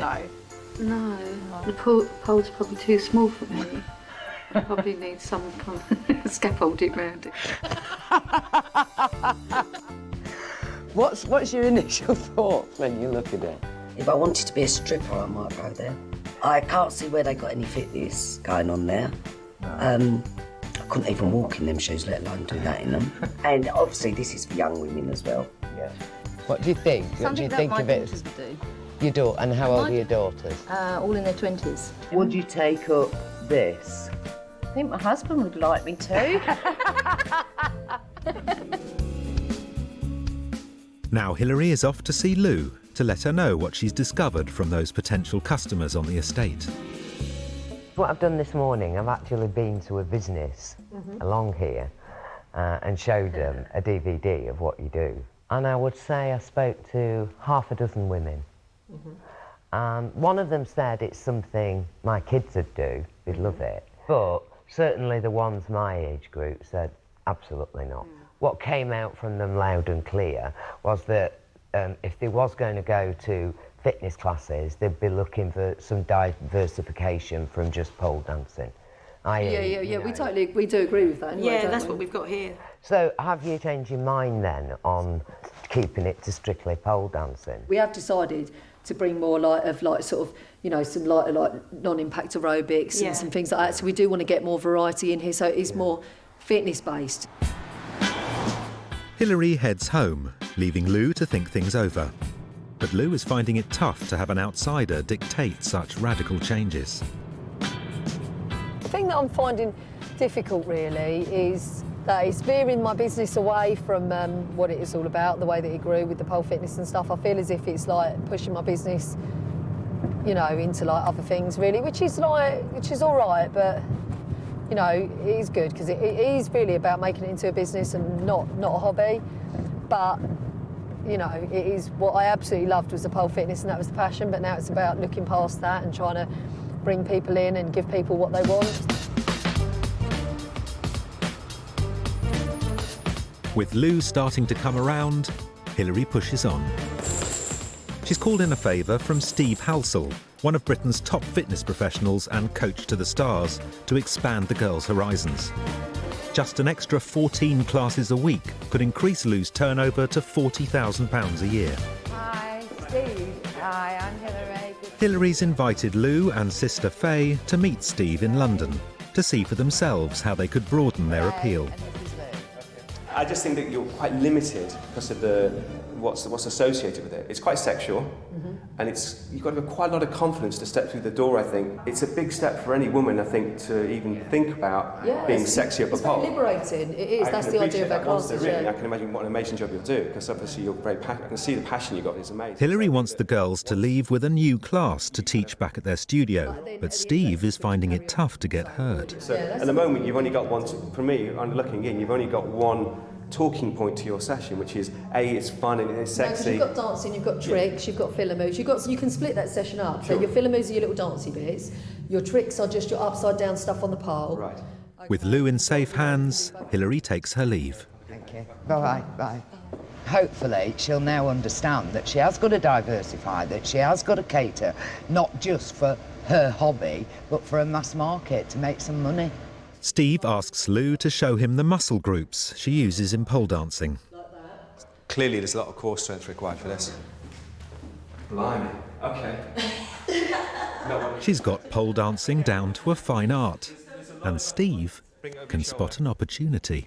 One in each hand.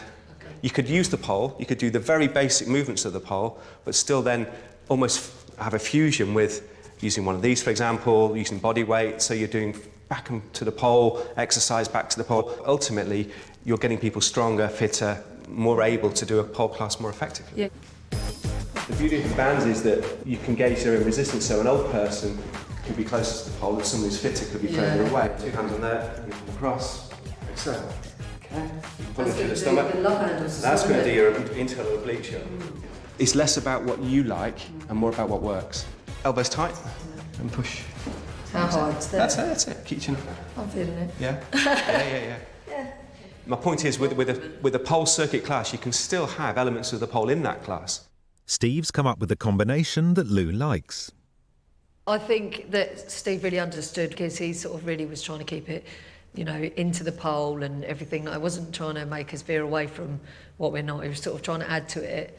But I did feel like he actually was sort of on our wavelength with it, and it might help some ladies that are a bit shy about coming into the pole dancing. They might give it a try, and it might give them the confidence, and you know, they might be interested in that really, in joining the pole dancing classes. You want to get them on the back to finish, and just breathe in through your nose and out through your nose. Before he lets Lou leave, Steve has one last exercise he thinks she could benefit from. So keep your mouth closed. Sorry. There you go, there's a start, isn't it? Hilary's travelling 160 miles along the coast to Sandbanks in Bournemouth. 2 days ago, doggy groomer Nolene was shying away from going mobile. Today, Hilary plans to convince her that she's missing out. I'll be to love dear, wouldn't I? Look, the doggy, look, he needs grooming, doesn't he? What we're going to do, we're going to go and find people. But before they tackle the dog owners, Hilary wants to show Nolene the power of advertising. I've got a T-shirt for you to wear, which says, I am top dog. OK. Perfect bit. Snug. Let's go.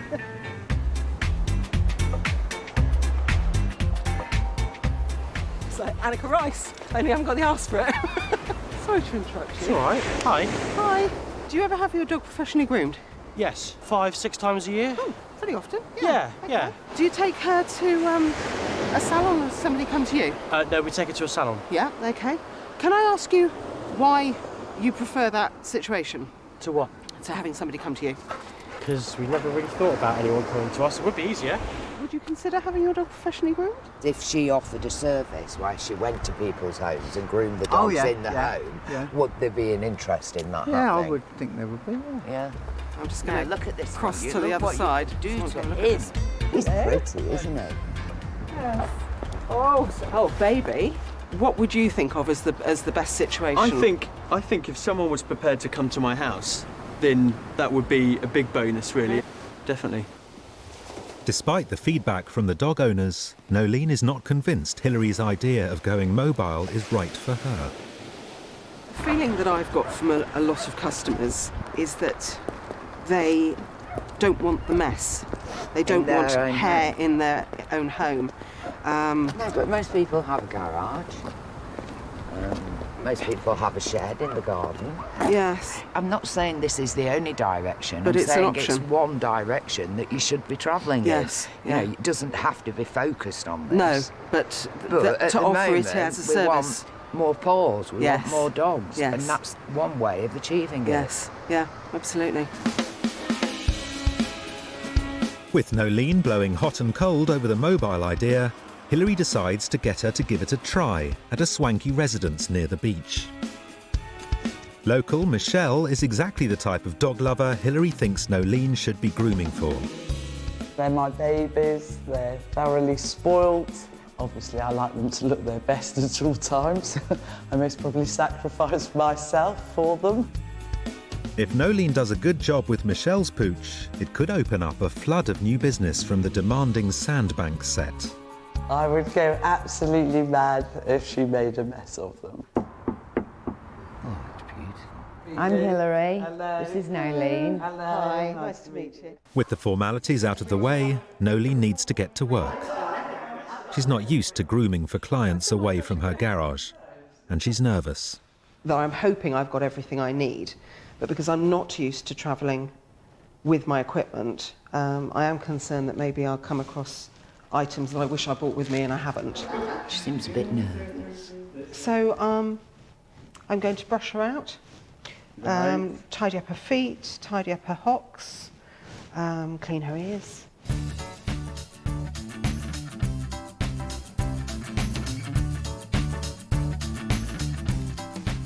And how often should one brush them? I would say if you can do a really good brush once a week, that's absolutely fine. You're a good girl, aren't you?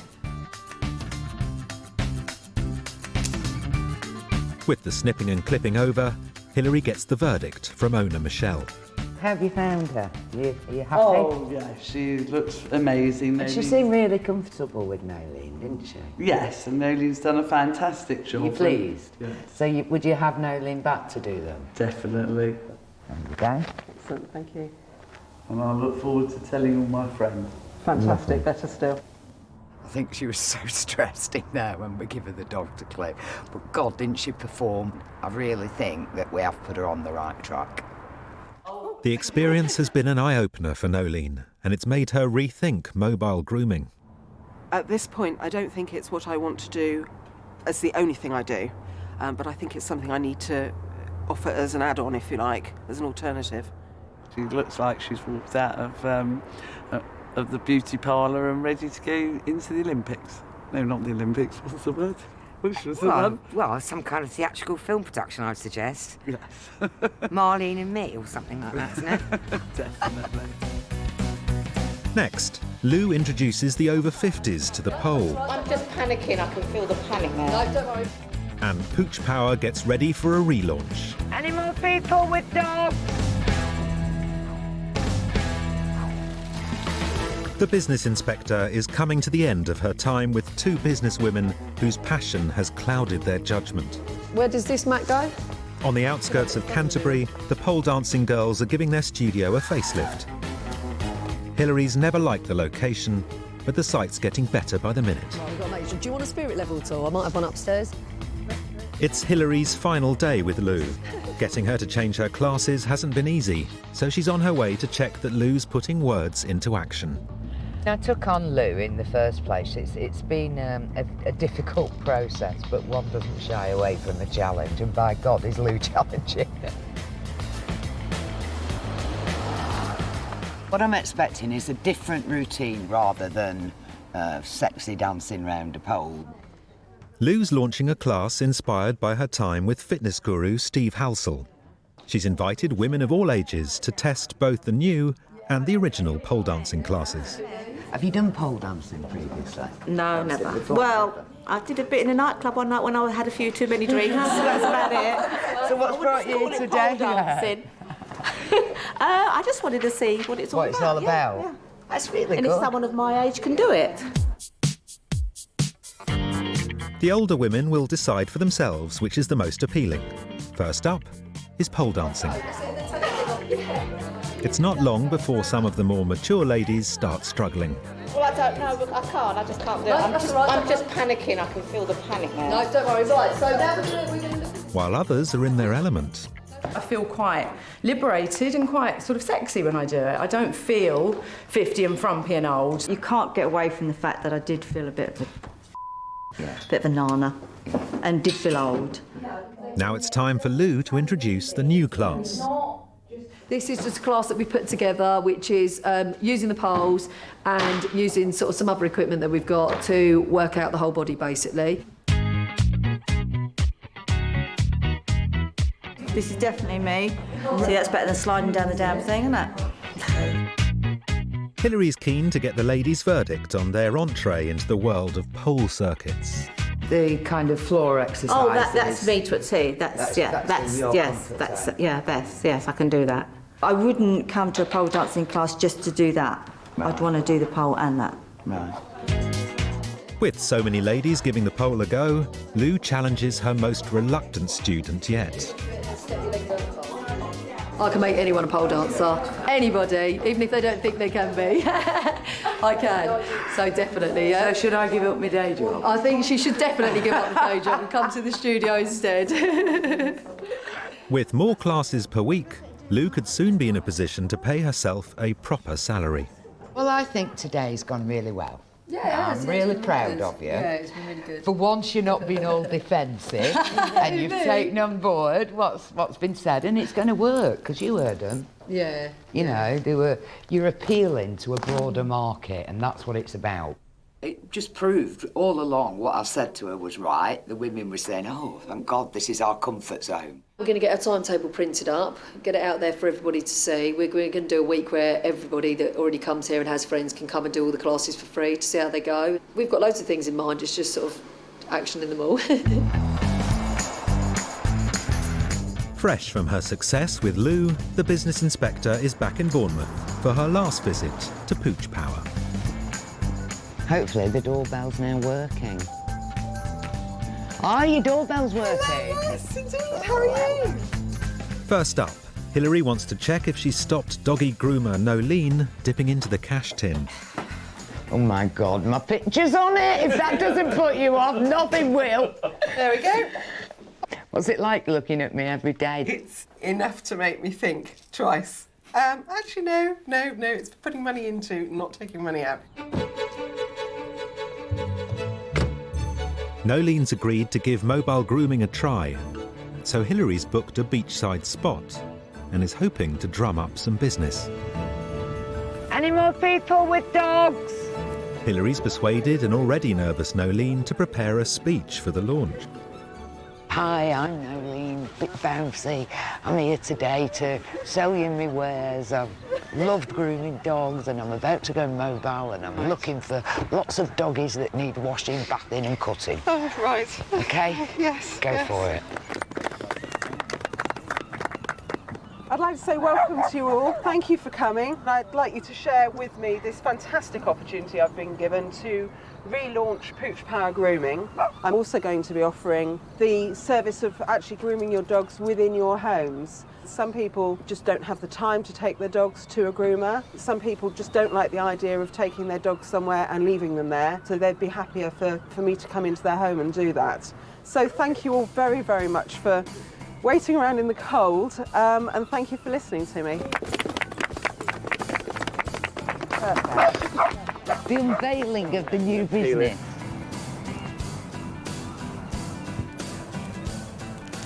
There we go. Hey! Unveiled. With the new logo revealed, it's time to do business. Would you use a mobile groomer? Can't I persuade you to become Nolene's first client? And it's not long before Pooch Power gets its first sniff of interest. Cost-wise, if you came to me, he would be about £25. Oh, that's all right. Yeah, and if I came to your home, I'm envisaging it probably being about £10 more. I've got appointments next Thursday, if that would be any use to you. Thursday, The Keith. 11th. He's nodding yes. He's Yes. nodding yes. It's the first of many, I hope. Absolutely. Yeah, we hope. Absolutely.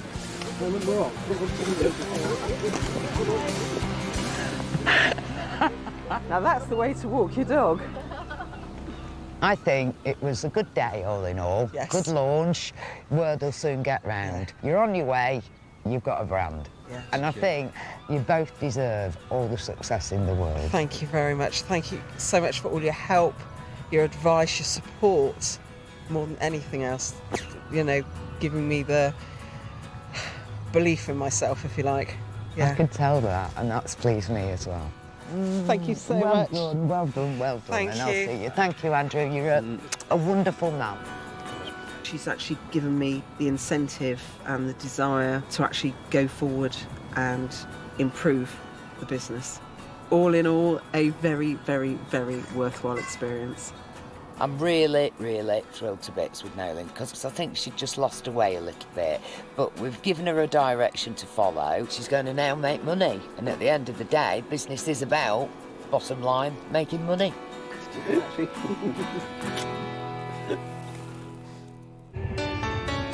In Canterbury, a month after introducing the new class, Lou continues to increase the variety on offer at her studio. And she's also taking her business online. We're looking into some burlesque and some belly dancing. We're going to put street dance onto the timetable. So, yeah, we've got quite a bit coming up. And in Bournemouth, Nolene's re-energised. My grooming hasn't changed, but the way of running the business definitely has, and that's entirely down to Hilary's input.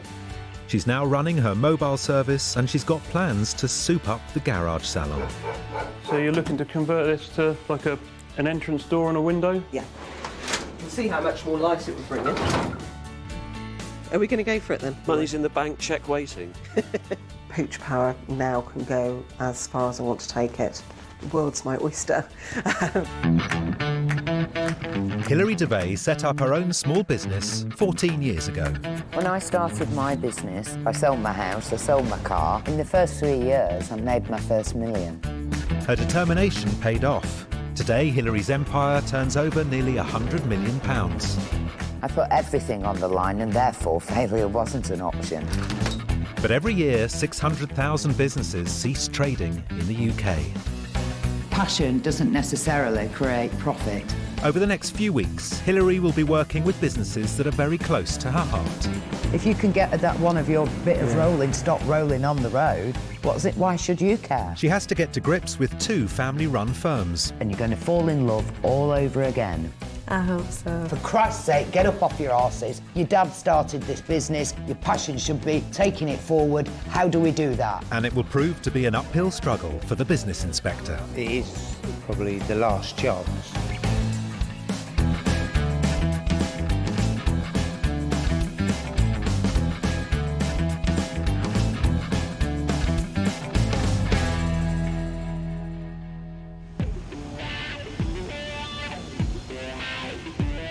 On the outskirts of Dartford in Kent is Wren Drive.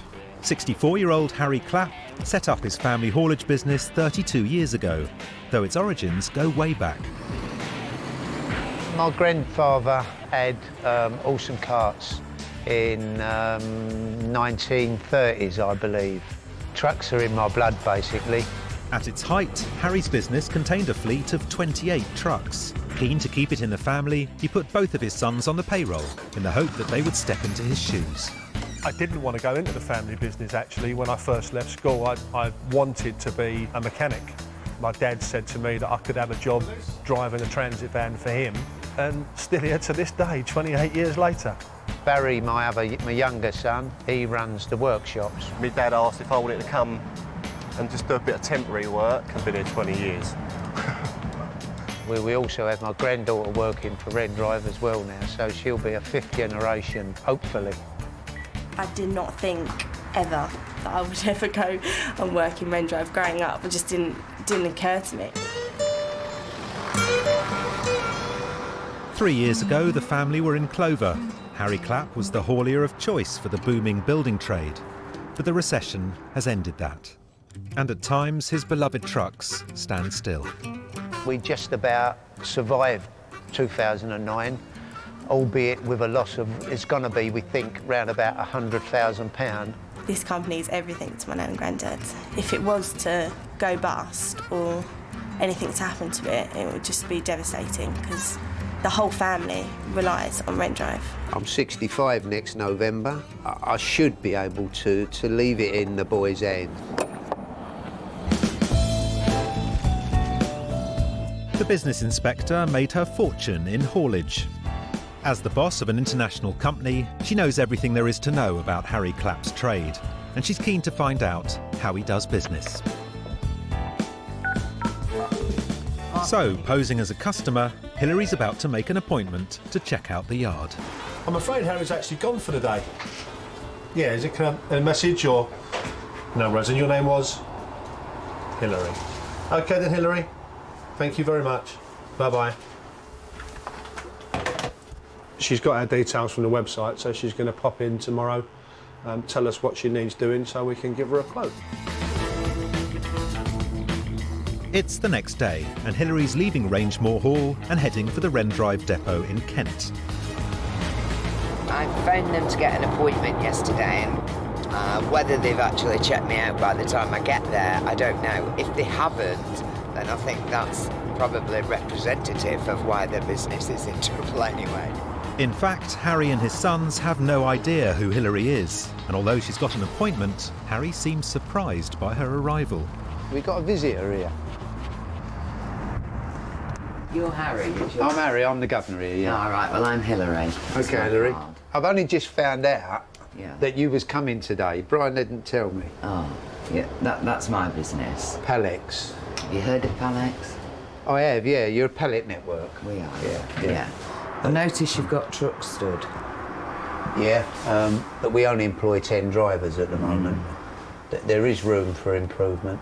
I would guess most of your core business was from builders and things, wasn't it? With flatbeds and high-ups and things.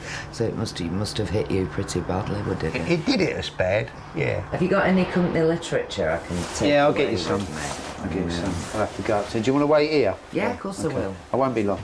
I'll just sit there. I think that's the entrepreneur in there.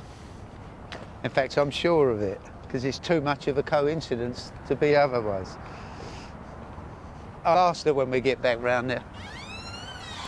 All right, I've got your paperwork, Hilary. Lovely. But I think I know who you are. In fact, I'm sure I know who you are.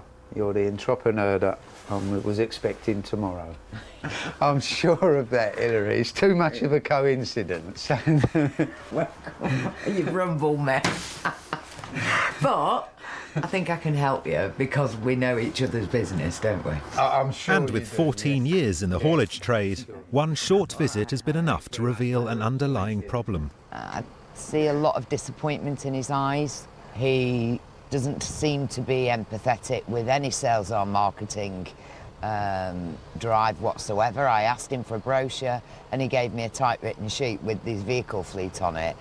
As lovely as I think he is, I would be looking elsewhere for a more professional presented company. I'm looking forward to it, especially now I know it's someone who's come from the similar industry or same industry. Hilary heads for home with a set of Rem Drive's accounts. The next time she meets Harry, she intends to have a plan to get his trucks out of the yard and back on the road. Next, Harry's sons are in the firing line. If you disagree, then disagree. Well, I'd like to see what the lead is. As a salesperson, I bloody hate that. And Hilary tackles a beauty salon in need of a facelift. If her receptionist worked for me, she'd last about 4.3 seconds.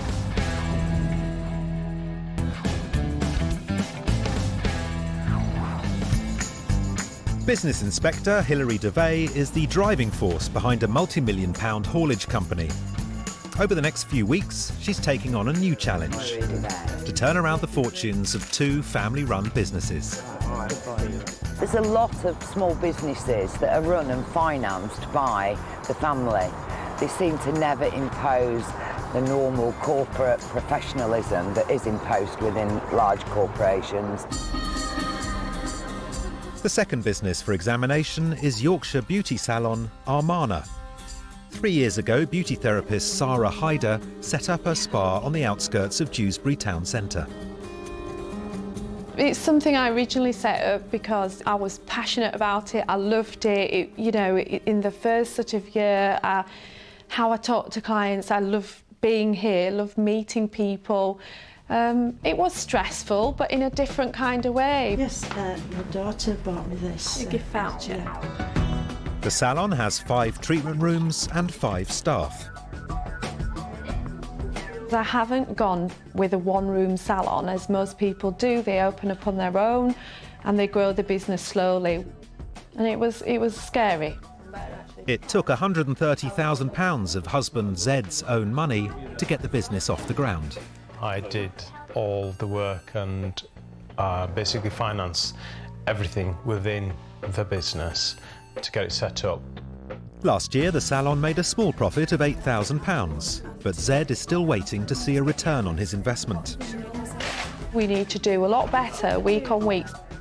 He's put an awful lot of money into this business, and so we want it to be a success. We want it to grow because we're not prepared to sort of let all that money just be thrown away. You just need to remember to put the Contour wrap heater on. Yeah.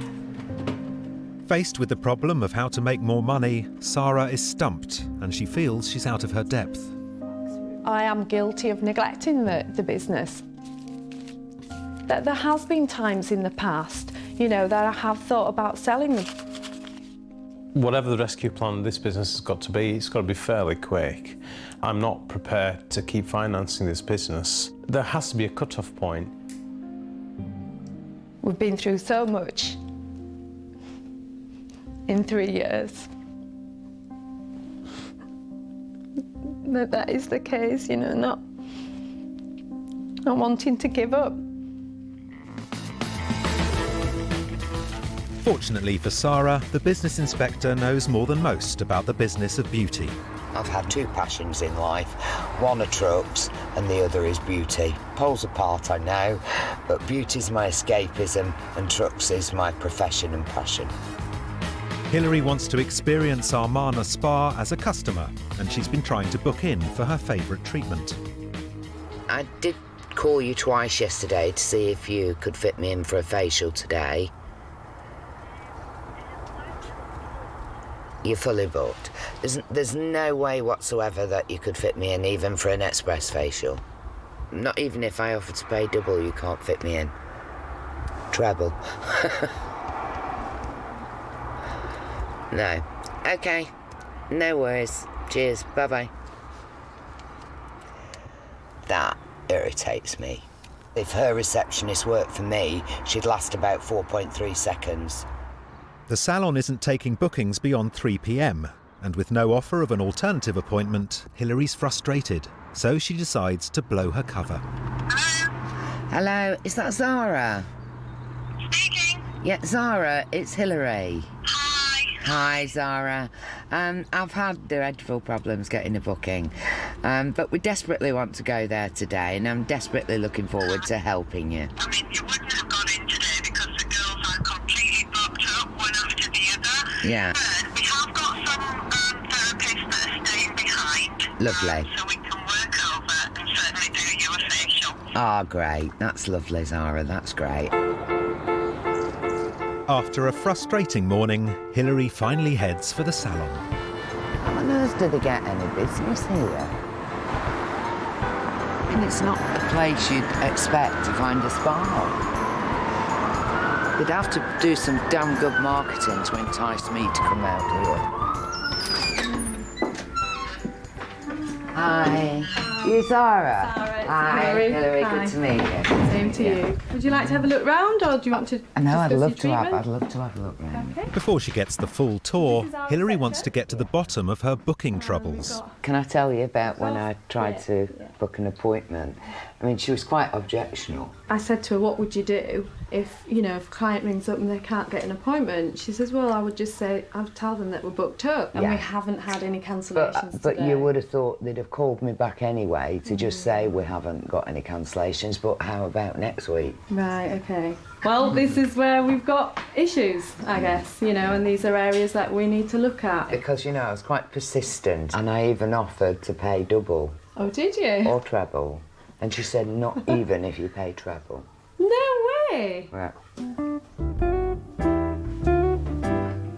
Now for the fun bit. Hilary's booked the most popular facial on offer, the aromatlasty with essential oils.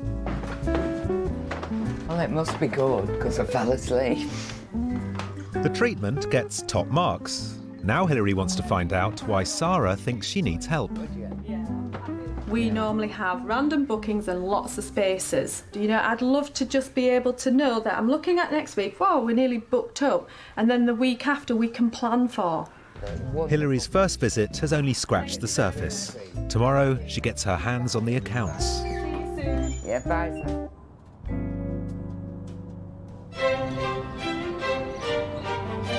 The next day, and back at her country pile in Staffordshire, Hilary's awaiting the arrival of Sarah and Zed. Wow. Reminds me of my golf club. Hilary's studied the books, and Sarah's business is now laid bare. The average spend per treatment varies between £18 and £20. £23.50 is their target average spend per treatment. They're not achieving anywhere near that. I would like to see people spending at least £25 per visit. Very traditional. What I will say in their favour is that their analysis of the business and the accounts is absolutely excellent. Hi. Hi, how are you? All right. Fine, you're looking gorgeous. What I want you to do first is tell me where you think you're at. I think we're at a stage where the business is now paying its way, but we need to do better. We seem to have sort of got to a point where we seem to have hit a wall where we can't get past to the next stage. Just let's be quite clear about this. You put 130,000 into the business as a director's loan. That's correct, yeah. Yeah, OK. Do you know your figures, Sarah? The first year we had a £50,000 loss. The second year we had, I think it was about £16,000 loss, and on last year we did an £8,000 profit. And your projections this year are a profit of 26,000, but yet that's not even realistic because you've not had any money back from your loan, you've not had any dividend payment back, you've had no interest payment back, and you've not even had a salary, love. So even that is still not really a profit, is it? No. Because at the minute, your average spend per customer is £20. You're doing 15.5 treatments per day on average. If you increase that to 18 treatments a day, which is only another 2.5 treatments a day, will give you a net profit of 60 grand a year. I mean, your opening hours on a Saturday are absolutely ludicrous. And really, you're not sweating the assets. I would open 10 o'clock on a Saturday and close at 7. The Saturday night scenario has been something of a contention because the girls need to finish and they want to go out on a Saturday night and party and whatever else. Oh, I'm with you. That's the terms of employment. Your hours of work will be 10 till 7. If you don't like it, then re-interview and find somebody else. And Sarah's been too soft on that area again, management and her softness of people. You're right, and I'm, put my hands up to it all because I know that this is where I have. Are you made willing errors. to change? Yeah. You're going to become enthusiastic and passionate, and you're going to fall in love all over again with Amani. I hope so. No, don't hope. You will. I will. Say, I will. I will. I feel more positive and I'm looking forward to putting things in place to improve how I manage my business. Excellent. So, yeah. That's good. I mean, that's a result in itself. Next to face the business inspector is haulage boss Harry and his sons. Their once thriving business is now losing thousands of pounds a month. They specialised in one market, which was badly hit by the recession. They were heavily reliant on the building sector. But instead of being reactive to that and being proactive and going out sourcing another market, I think that they've not done a sales call for 2.5 years. Hello, guys. Hello, Hilary. Hello, Hilary. Hello, Harry. Lovely to see you. How are you? Good to see you. I'm fine. Thanks Yourself? for coming up. Yeah, good. In previous years, you were doing really well. Yeah, traditionally, Wren Drivers has done well. But you've done no sales and marketing. Yeah. You've quite a strong balance sheet, but that'll soon diminish if you lose. If you carry on incurring the losses that you are. Yeah. I mean, you were consistently losing 10 grand a month. Yeah. Did any of you sit back and think, hang on a minute, this is coming at us like a bloody cannonball? What can we do? No, I don't think we did we? That's what, that was the whole point. But you didn't do anything about it. So as a consequence, you were £750,000 down on your revenue. Yeah. If you don't have a sales and marketing presence in this business, you will go. Both sons have shares in the company, but Hilary's wondering if they share the responsibility for turning it around. Have you thought of other markets where you could utilise your current fleet that you've got? For instance, I found you a hot lead. Straight away, I can see you being a bit antagonistic towards me. No, I'm not. And, I'm just... If you disagree, then disagree. Well, I'd like to see what the lead is, obviously, before, we can decide. But if to a me, lead's a lead, as a salesperson, I bloody hate that. Does it matter what the lead is? If you can get that one of your bit of rolling stock rolling on the road, why should you care what's on it? Brian's given such a negative reaction that Hilary turns her attention to youngest son, Barry. Well, I spent my whole career in sales and marketing, and I pride myself on being very good on identifying people who are empathetic with selling, and I think you could. His whole persona, he smiles a lot. You don't smile. You've not smiled from the minute you walked in. So straight away, you would get a customer's hackles up. Your whole body language is, I'm not approachable. You've got to get full vehicle fleet utilisation. And I think, ultimately, at the end of it, you could have a fantastic business. Well, I think that went quite well. What do you think? I think he was brilliant. Yeah, I was impressed with her. I thought she was very forthright. Quite productive. Surprised at her judgment on Barry about selling, but we'll wait and see on that.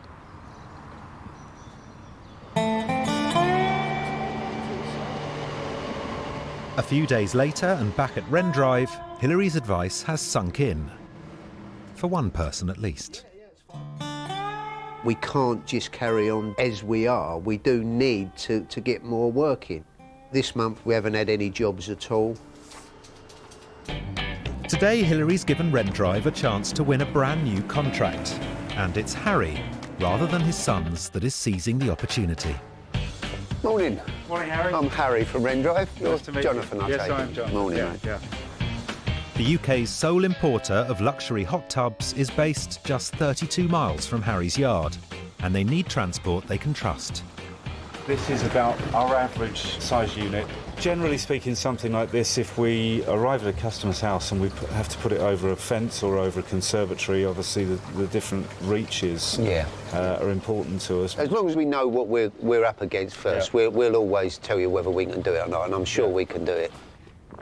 I didn't imagine it was, well, even he's talking about 800 or even 1,000 units a year. That's a lot of business, you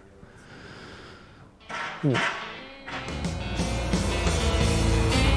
If Harry and his driver Reed impress, they could win a contract that would be worth £70,000 to their business every year. Stephen, this is Reed. Hi, Stephen, Harry. Hi, Steve. Hi, mate. Stephen nice to meet you. Is one of my guys that will be coming with you to site, and he'll oversee the job, make sure it all goes in the right place and all hopefully goes smoothly. The new hot tub is safely on board, but the difficult bit starts at the other end. A lot of weight in the air. Never had one go wrong yet. I don't plan to start having them go wrong now either. You all right now? When you're moving around a product like this, it's very, very easily damaged, and therefore they've got to be handling the equipment correctly. They've got to know what they're doing. There's going to be a bit of a learning curve of that. Take it away.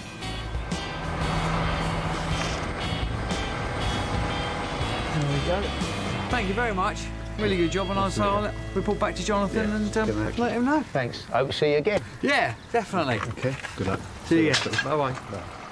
With the hot tub landed safely, it could mean Harry's first new contract in months. I feel a little bit excited now, yeah. It takes a lot to get me very excited these days at my age, but yeah, I feel a bit excited. Next, Harry's sons get a pep talk they won't forget. For Christ's sake, get up off your arses. Your dad started this business. Your passion should be taking it forward. How do we do that?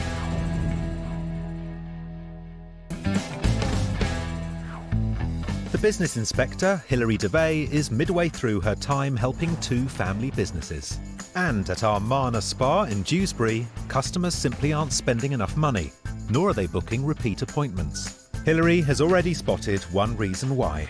If her receptionist worked for me, she'd last about 4.3 seconds.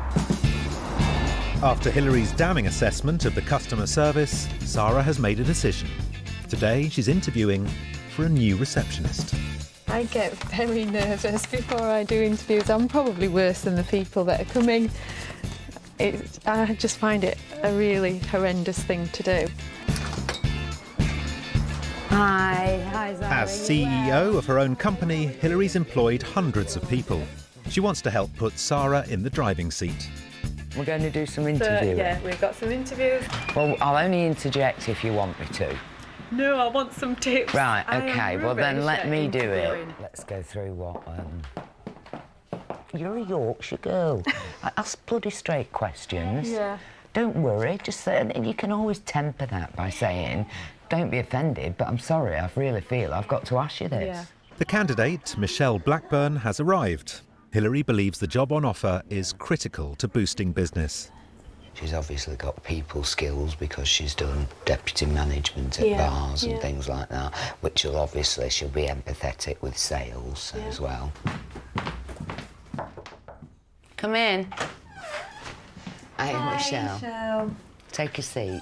I have done previous hairdressing and a bit of beauty work in the past. I worked at, I don't know if you know, CJ's Health Club, it used to be. Would you say that you're a proactive person? Definitely. Let me give you a scenario. It was 5:20 and the phone rang and somebody wanted to ask you about all the treatments and could they book a spa day. How would you react to that? Would you be looking at the clock? You know, I continue to tell them the information that they wanted.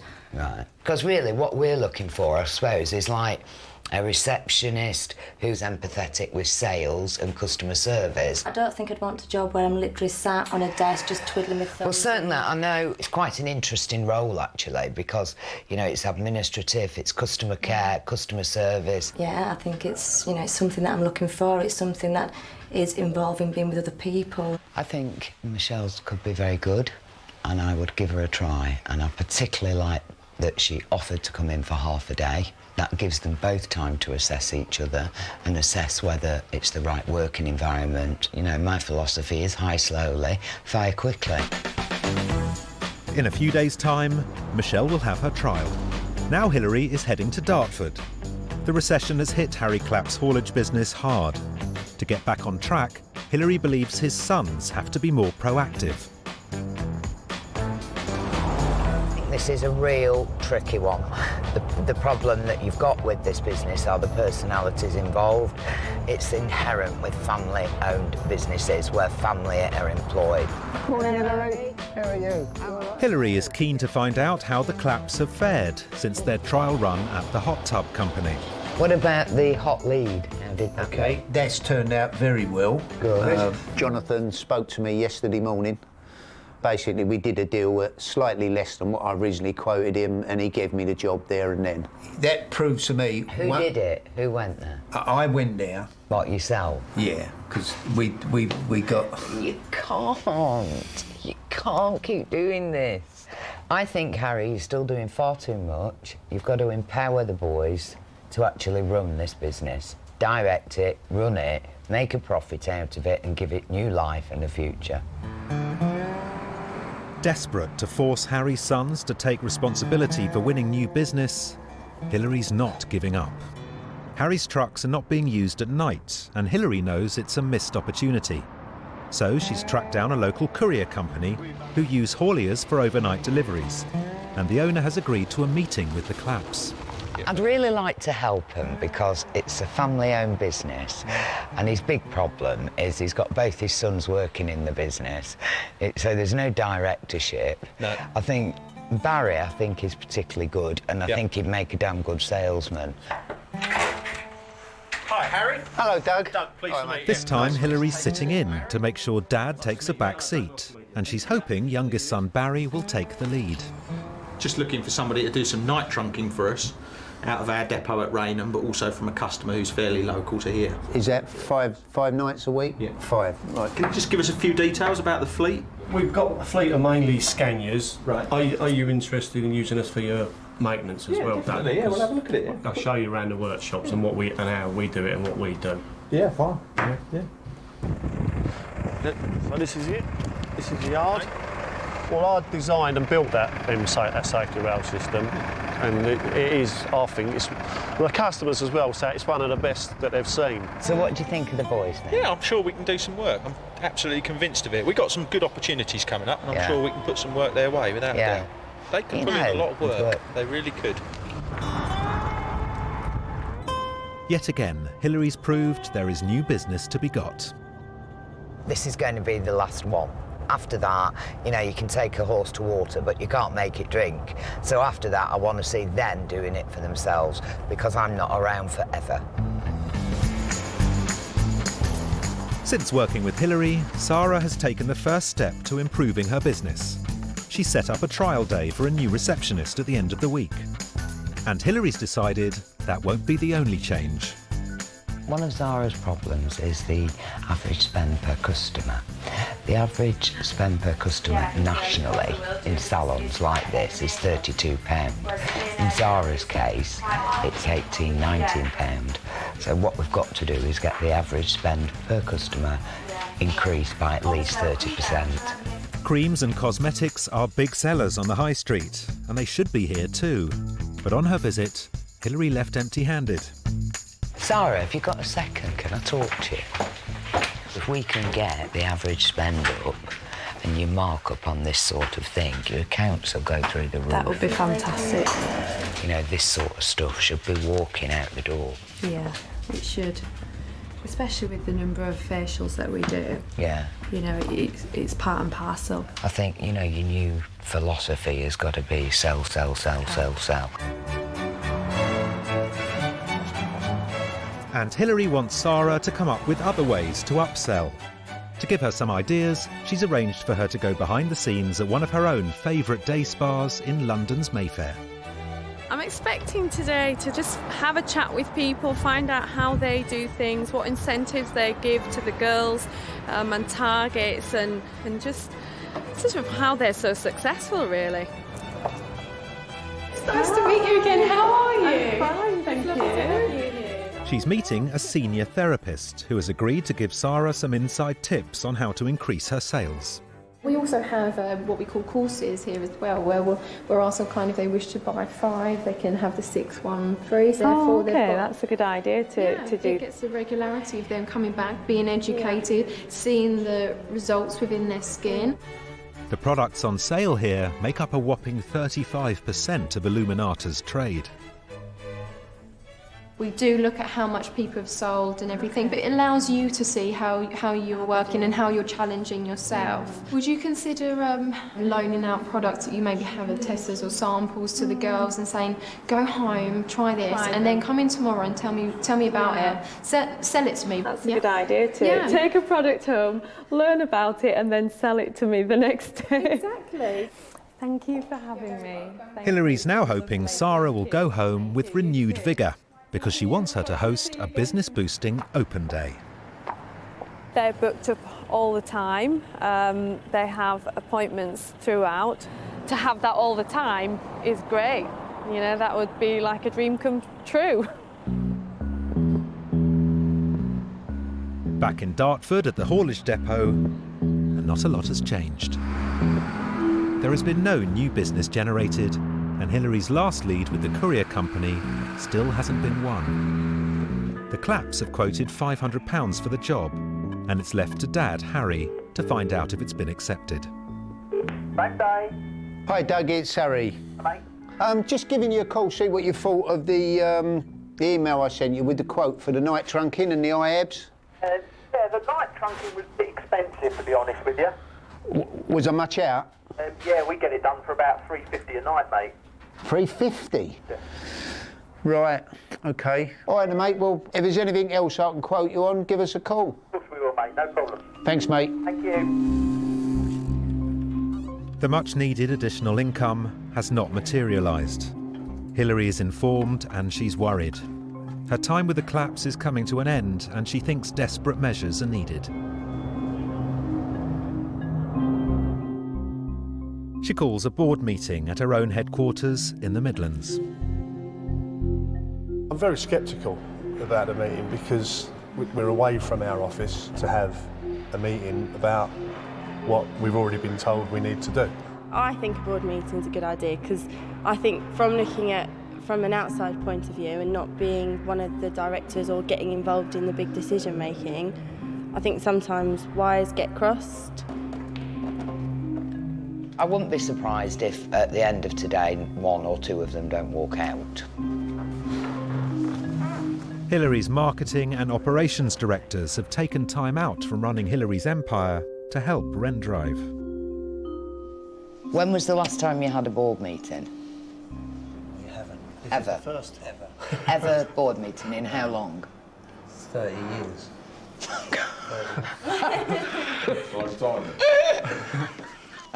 You've not had a board meeting in 30 years? Well, that's shame on you, Harry. I'm sorry to say, shame on you. Additional sales, night trunking. Now, I know Brian is so anti this because it doesn't fit into his operation, but hear me, guys, your situation is bloody dire. You call yourself an operator, operate. I will say, when it comes to the night trunking, I'm more erring towards what Brian's view is. You're crazy. You're absolutely crazy. You've got vehicles stood in your yard doing nothing. It's rolling stock, it should be rolling. But you've got a building site in central London and you've got to be there at 7 o'clock in the morning. Yeah, and we've got that the truck same needs to be problems. leaving our yard at 5 o'clock. Yeah, and they've got the same problems, and they're managing to run night trucks. You make it happen. With respect, guys, at the end of the day, you're not making money right now. No. There is an opportunity out there to utilise that kit that you've got stood in the yard. You've got to make it work. I've got a strategy that you're going to argue about. You're overstaffed. So if you took one out your traffic office and one out your workshop, that would give you immediately approximately 50 grand a year. What do you feel about the reduction of staff in the traffic office? I'm against it. I don't think that one person can cope in there. Even despite the fact that in 6 months' time your business is going to run out of cash and go bust. When you say it like that, you make it sound very final, but I think that we can turn it around. Do you know what I see? Can I be absolutely honest? Role preservation, comfort zone. The bottom line is, chaps, it has to bloody work, because if it doesn't, you've no business anyway. You might as well start touting for work now. I think we're all agreed that our best strategy is to get Ailey and Barry selling. That's the most... Oh, Barry said... No, I don't mind. No, I don't mind. But that's I'll the other take thing, it on, going back to what you said, Hilary. If Barry cuts back on staff in the workshop, who's going to maintain the vehicles ever? Every strategy I've put forward, you've thrown a negative back at me. If you were my board of directors, I'd have sacked you all by now. For Christ's sake, get up off your arses, start thinking outside the box, stop this self-preservation and protection of roles, because it doesn't matter. What you should be thinking is, your dad started this business, your passion should be taking it forward. How do we do that? And I think that, gentlemen, is the conclusion to our first board meeting, because you really need to go away and make some tough decisions. I just think it was a little bit extreme. Her points was right, but I think she was a little bit extreme on how she was saying and what she was saying. The one thing I'm a bit, not reluctant on, is, but I think we really need to look at is the staffing issues. I don't think she's quite got that right. It is probably the last chance to get Wren Drive back on its feet, or get it back into profit again, or there isn't going to be a Wren Drive. I think we've all buried our head in the sands to a certain extent, and especially myself. I'm more to blame than anyone.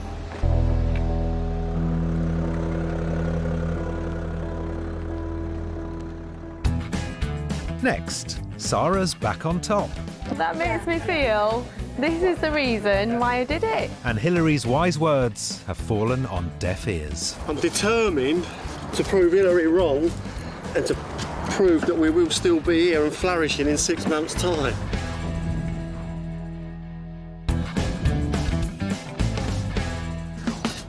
The business inspector has spent the past few weeks trying to revive a third-generation haulage business. She has tried to get them to adapt to survive. A few days ago, Hilary called a crisis meeting and didn't mince her words. If you were my board of directors, I'd have sacked you all by now.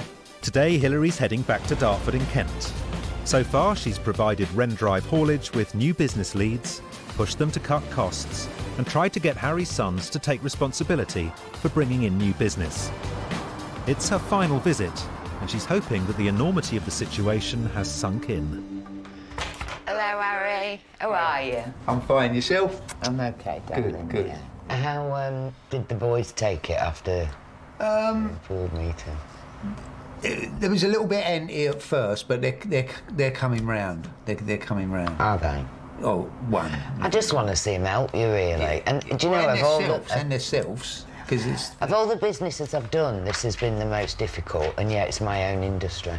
What about, and I know it went down like a lead balloon when I said at the board meeting about, possible redundancies, cutbacks. What we feel that we ought to be working on, rather than making people redundant, is getting work in the workshop and getting more work for the trucks. And have you set a time limit on whether or not that work comes in and then you put... No, I just said the next couple of months. If there's no signs of the work coming in, I have said to both the boys, more cuts in wages. You know, there are 10,666 hauliers in this country. There's a lot of choice. I can sort your costing problems out. I can sort your sales and your marketing problems out for you. They're easy in a sense. I can sort your a strategy, a way forward for you, but I can't sort your family problems out for you. And it's tough decisions when there's family involved, but... Yeah, but it's up to me to start taking them. If not tomorrow, very soon. Yeah, yeah. Yeah, bye. Nice to see you again. Yeah, you'll see me again. Take no notice. Hilary could possibly be a bit disappointed in us, but I will show her eventually that I will get round to it and act on all the suggestions that she's given us. Because only me and the family here can do that. When Hilary first visited Wren Drive, she loved the idea of helping a struggling haulage firm. Today, she's leaving with a heavy heart. I feel to a degree I've failed and I've tried really, really hard. But the problems are totally inherent with every family-run business, but more prevalent in this business than I've ever seen in any company. I'm determined to prove Hilary wrong and to prove that we will still be here and flourishing in 6 months' time. She said if we don't change things, then we'll be skint in 6 months, didn't she? So I'm determined to prove her wrong in that case.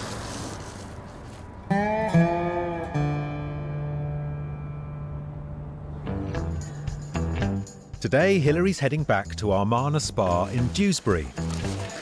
Sarah is holding an open day and Hilary's hoping for bumper sales. It's a big day today. She's carrying a lot of stock on her balance sheet currently. What I want her to do is incentivise her staff to actually start to sell the product.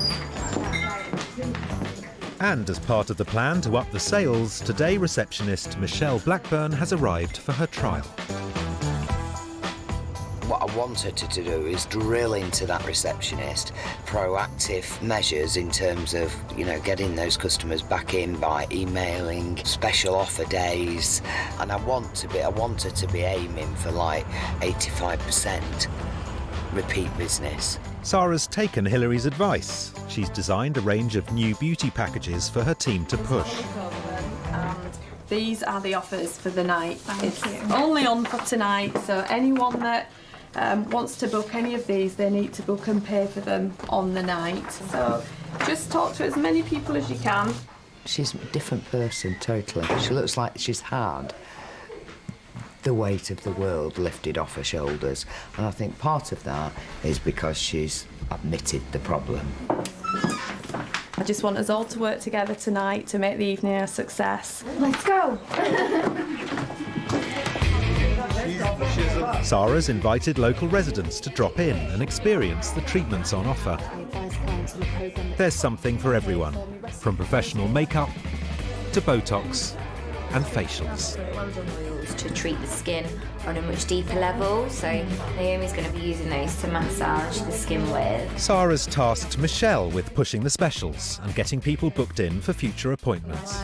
So if you buy any Decalogue gift set, you can receive your Aroma Expert facial for £25. Right. Or you can have your mini facial free. When would you like to book him? For Thursday, the week before. So Mother's Day's on Sunday, isn't it? And then I want it for the Thursday. The 11th. Sometimes they've said to us, oh, you're a bit pricey, because they're comparing us. A few weeks ago, Sarah was stuck in a rut, but today the boss feels ready to take a major step forward. Michelle, I think you've done really well tonight, and I'm really pleased and glad you could come in, and I think you've done fantastic, and we would like to offer you the job. I'm overwhelmed. I'm really pleased. A step forward in a new career, a new way of life, so brilliant. The open day is proving a success. The team have sold over £600 worth of products, and they've now got advance bookings for the next 2 weeks. Are you confident? I'm a lot more confident than I was. Are you a businesswoman? Yes. Yeah. Yeah. And are you in charge of your own I am business? definitely in charge of my own business. Well done. Yeah. Give us a kiss. I'm definitely going to be here a lot more. You know, the hard work is about to begin. So it's not really a case of putting your feet up and it's all over. It's about now putting everything that I've learned into place and moving forward. Cheers.